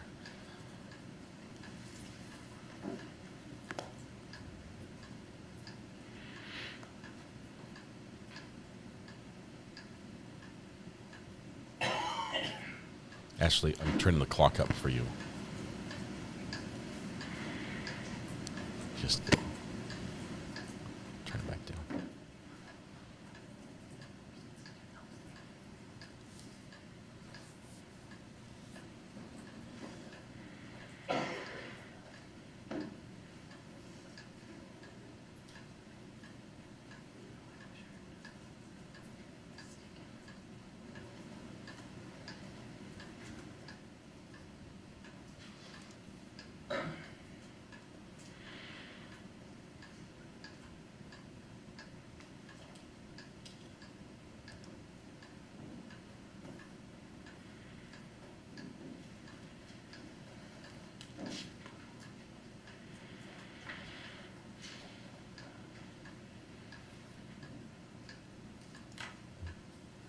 I don't know if the jury is... it doesn't sound like the paper's being passed around to the jury. Maybe it is. Maybe they're looking at the calendar.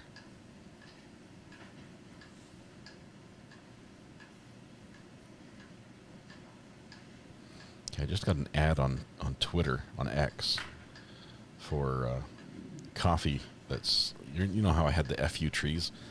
Well, they have the FU coffee.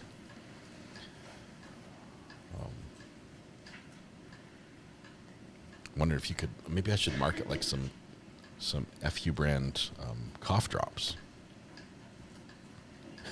It's an innovative name. Yes, delay of game, 5-yard penalty on the defense, loss of down.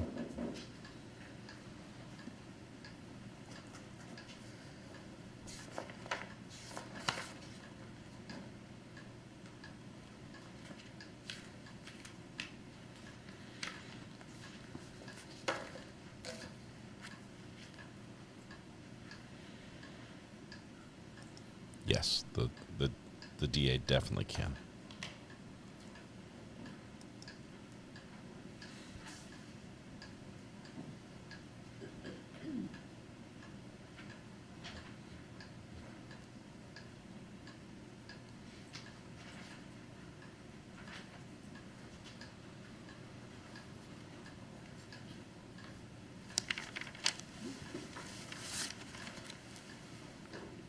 I don't know what they're doing.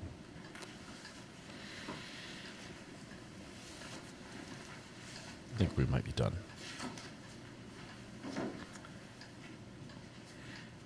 When you went to Harley Jack's on February 28th, did you take Elwyn with you?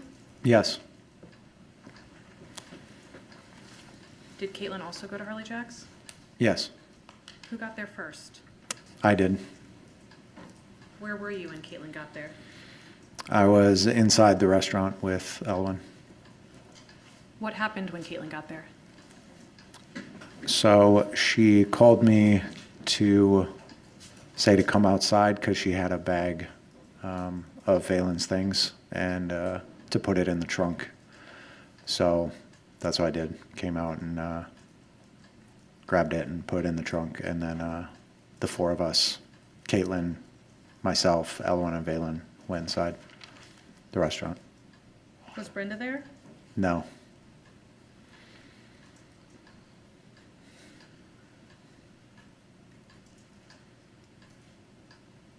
What happened when the four of you went inside the restaurant? So we sat down, had a meal. We didn't, Caitlin and I specifically, we didn't talk really. We were really just interacting with the kids, Elwyn and Valen. And at some point,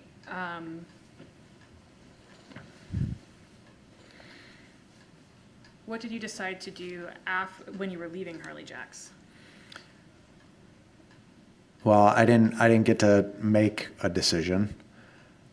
So Caitlin started talking to Elwyn and asking her to see her new house, to see Elwyn's new house.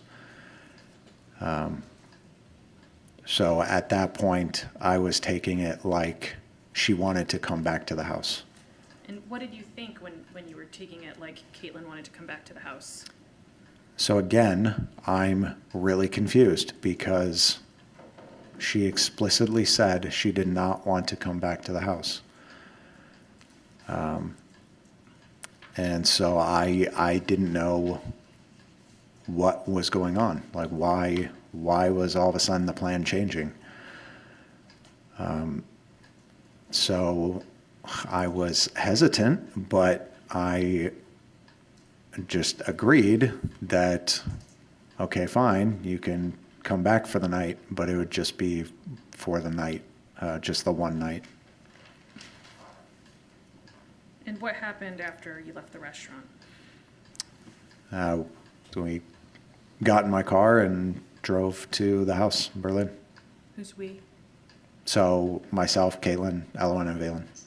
And was this still February 28th of 2024? Yes. You need to look at the calendar, let me know. But what day of the week was February 28th, 2024? Wednesday. And what were the sleeping arrangements that night at your house? So my bed was set up in just my bedroom. And then I had an air mattress that I got for Elowen and I before our pods arrived, just for something to sleep on. But then, so I slept, myself and Valen slept in my bed, and then Caitlin and Elowen slept on the air mattress. What did you do the next morning, Thursday the 29th? So right away in the morning, I made breakfast, and we went to the public library.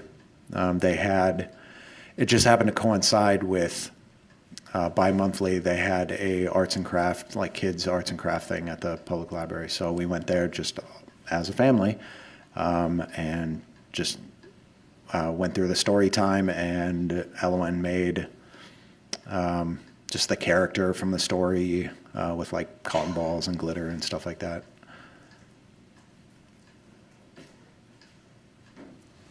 We're going to admit that as evidence?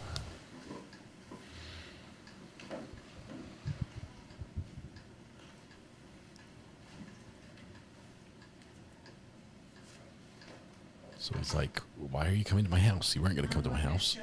And then the next morning they go out and do things as a family. Oh, gee. Grinder, thank you. 32 months. Described with pom-poms or cotton balls. Yes. We are admitting it. Where is it? So it's right in front of the coffee maker on the far left of the picture. I published to the jury. Sure. Trinketals, I think. Which one of 8? Space 8. Is there a specific letter on it? Maybe O. There's a hand in front of the face. 8O. Okay. Thank you very much. Certainly. If the defense can get all these anchors placed in corroborating his story, it makes him look truthful. We're going to get to the point where the story, in my opinion, does not sound truthful, and there's going to be no supporting documents.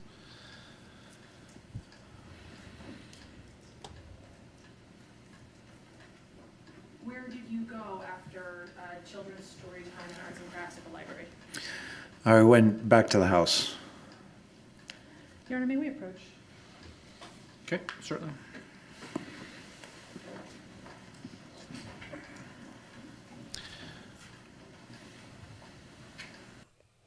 We're at 55.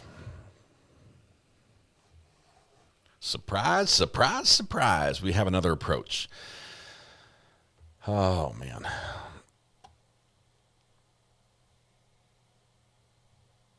I think the contrast will hurt him. I think it will, Lee. I think you're right about that.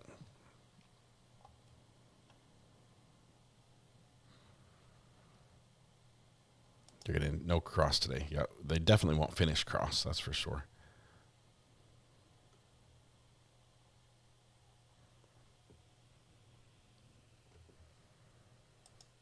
I'm not sure why they approached right here.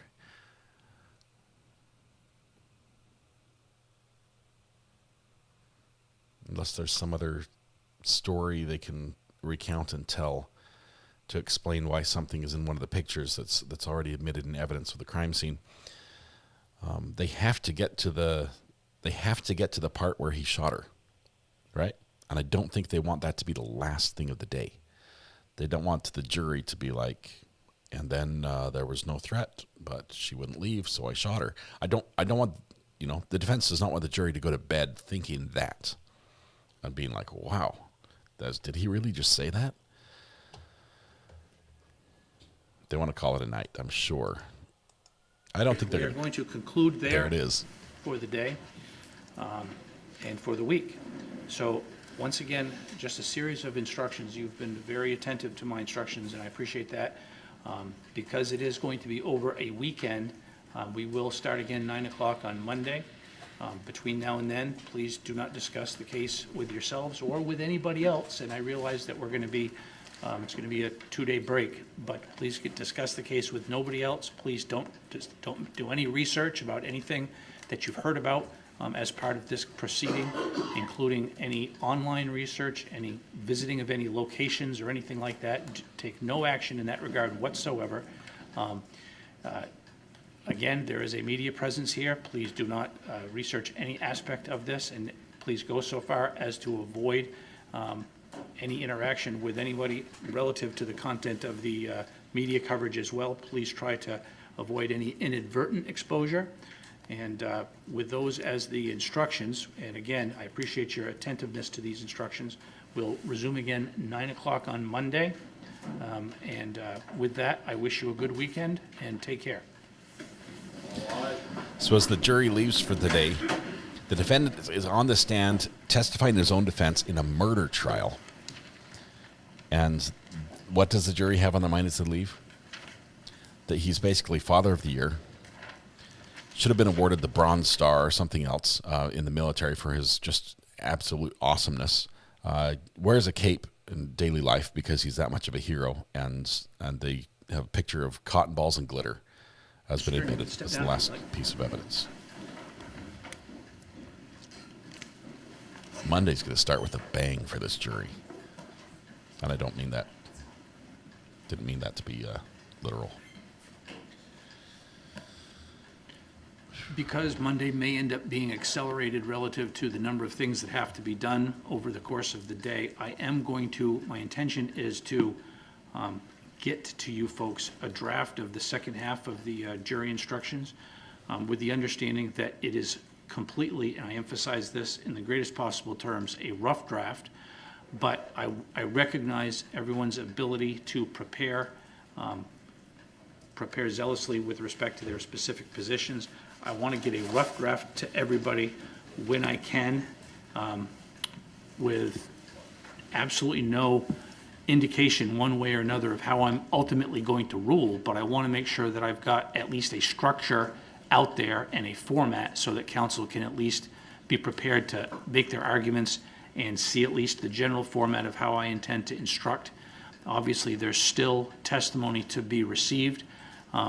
I have not made any decisions because the evidence has not closed, and I have not heard counsel's arguments with respect to everything, but I would rather start that process with the understanding that it is completely rough draft, subject to both legal argument and factual argument and the close of evidence not having been completed. Any objection to starting that process from the state? No, Your Honor. Okay, any objection from defense?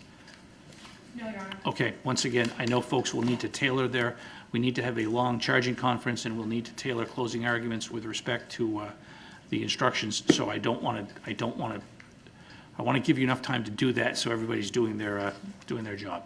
Okay? Anything further before we break for the weekend? No, Your Honor. Okay, all right. Thank you very much. Have a good weekend.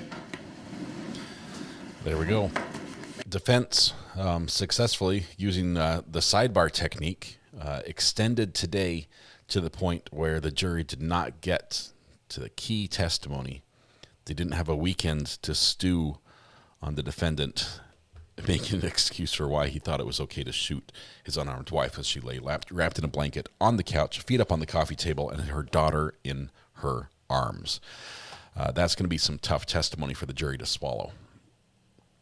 So, sidebar technique. 55 sidebars. more today than any other day. Oh, Cass says, I'm over an hour behind and I'm eager to hear the state's cross of this dude. Who's going to tell her? Who's going to tell her? You got to wait for the weekend. Oh, man. Blanket wrapped around her tells me everything. The daughter was in her arms. You cannot convince me otherwise. I believe the daughter was in her arms, that she was holding on to Elwyn when she was shot. And the Elwyn was pulled from her arms after the fact. The way he tells the story, it does not make sense that anything else happened. And it's terrible. It's terrible. So she was bad at asking questions on purpose. It looks that way. It looks that way. Stacy in New York City was away all week. Work hijacked me. Missed my people on the jury. 8 months. Stacy, thank you very much for your support. We missed you in chat. Hopefully work rewarded you handsomely for the time you spent with them this week. All right. Was he up there for 2.5 hours? He was. Yeah, all afternoon. So, do you think if he was holding the other daughter, he would have also done the same thing? I don't know about that one. The other daughter was in the car seat already, in the other room. And the way he talks about it, he's like, the other daughter was in the room, so she wasn't going to see anything. She didn't see anything. It sounds like he thought this through. Like, this is the time, this is the moment, this is my chance. It sounds more and more deliberate the more evidence I hear. So, oh, let's see. Greeners, thank you, my friend. You did great with the internet today. Chat's not the same without you, Amber. Greeners, thank you very much. Oh, look at that. Josh, Amber, I don't know what happened there. Greeners. The mods missed you, and they just gave you a little love tap. I haven't been timed out in weeks. You got 2 right back to back. All right, you're back. Greeners, you're back. It was just 10 seconds. All right, thank you very much for a wonderful week watching court. I do not have a palate cleanser for you today. I don't think, with it being Friday, a lot of the courts we follow, the small courts, are handling, well, let's see. Landlord-tenant, Judge Simpson, still doing landlord-tenant right now. That's always tough.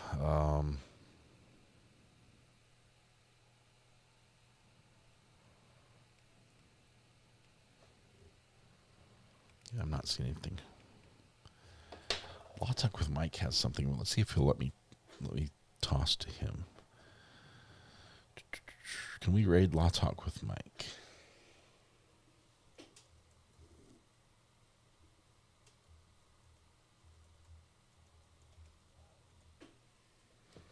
Yes, we can. Let's do it. Let's raid Law Talk with Mike. He's got a little sob set thing he's going to be showing. So, and it's in the standing judge court. So that'll be a lot of fun. All right, this starts the weekend. Thank you very much for being here. I want to thank the mods for the great work they do. I could not do this without you. Thanks to all of you who make this community the best place to watch true crime. Tonight, when you go home, please hug the people you love, smile at someone to make their day just a little bit better, and please stay safe till we go live again Monday morning. We're picking up this trial. It will be spicy. It's going to be heated. I promise you, we will add to the sidebar counter on Monday. For sure. It's going to happen. So thank you very much, you guys. When we raid Mike, hit the like button, say something nice, and enjoy the video. Josh just gifted 10 memberships as a party gift as well. Hopefully he didn't leave too soon. Thank you, Josh, for that. Okay, Blue Jays, let's go Blue Jays. Play ball! Play ball. Good luck to all those baseball fans out there. Josh, thank you, my friend. Appreciate it. You guys, be good to each other. Have a fantastic weekend. Remember, a week from tomorrow, we have the Halloween live stream. And on Halloween, no. A week from today, we have the Halloween live stream. And next week on Wednesday, we have the podcast. So, another Wednesday podcast next week. You guys have a great week. We'll see you tomorrow. We'll see you Monday. Bye. I get the habit. Calendars are hard. Good night, Elle. That's the wrong lever. Wrong lever, Gronk.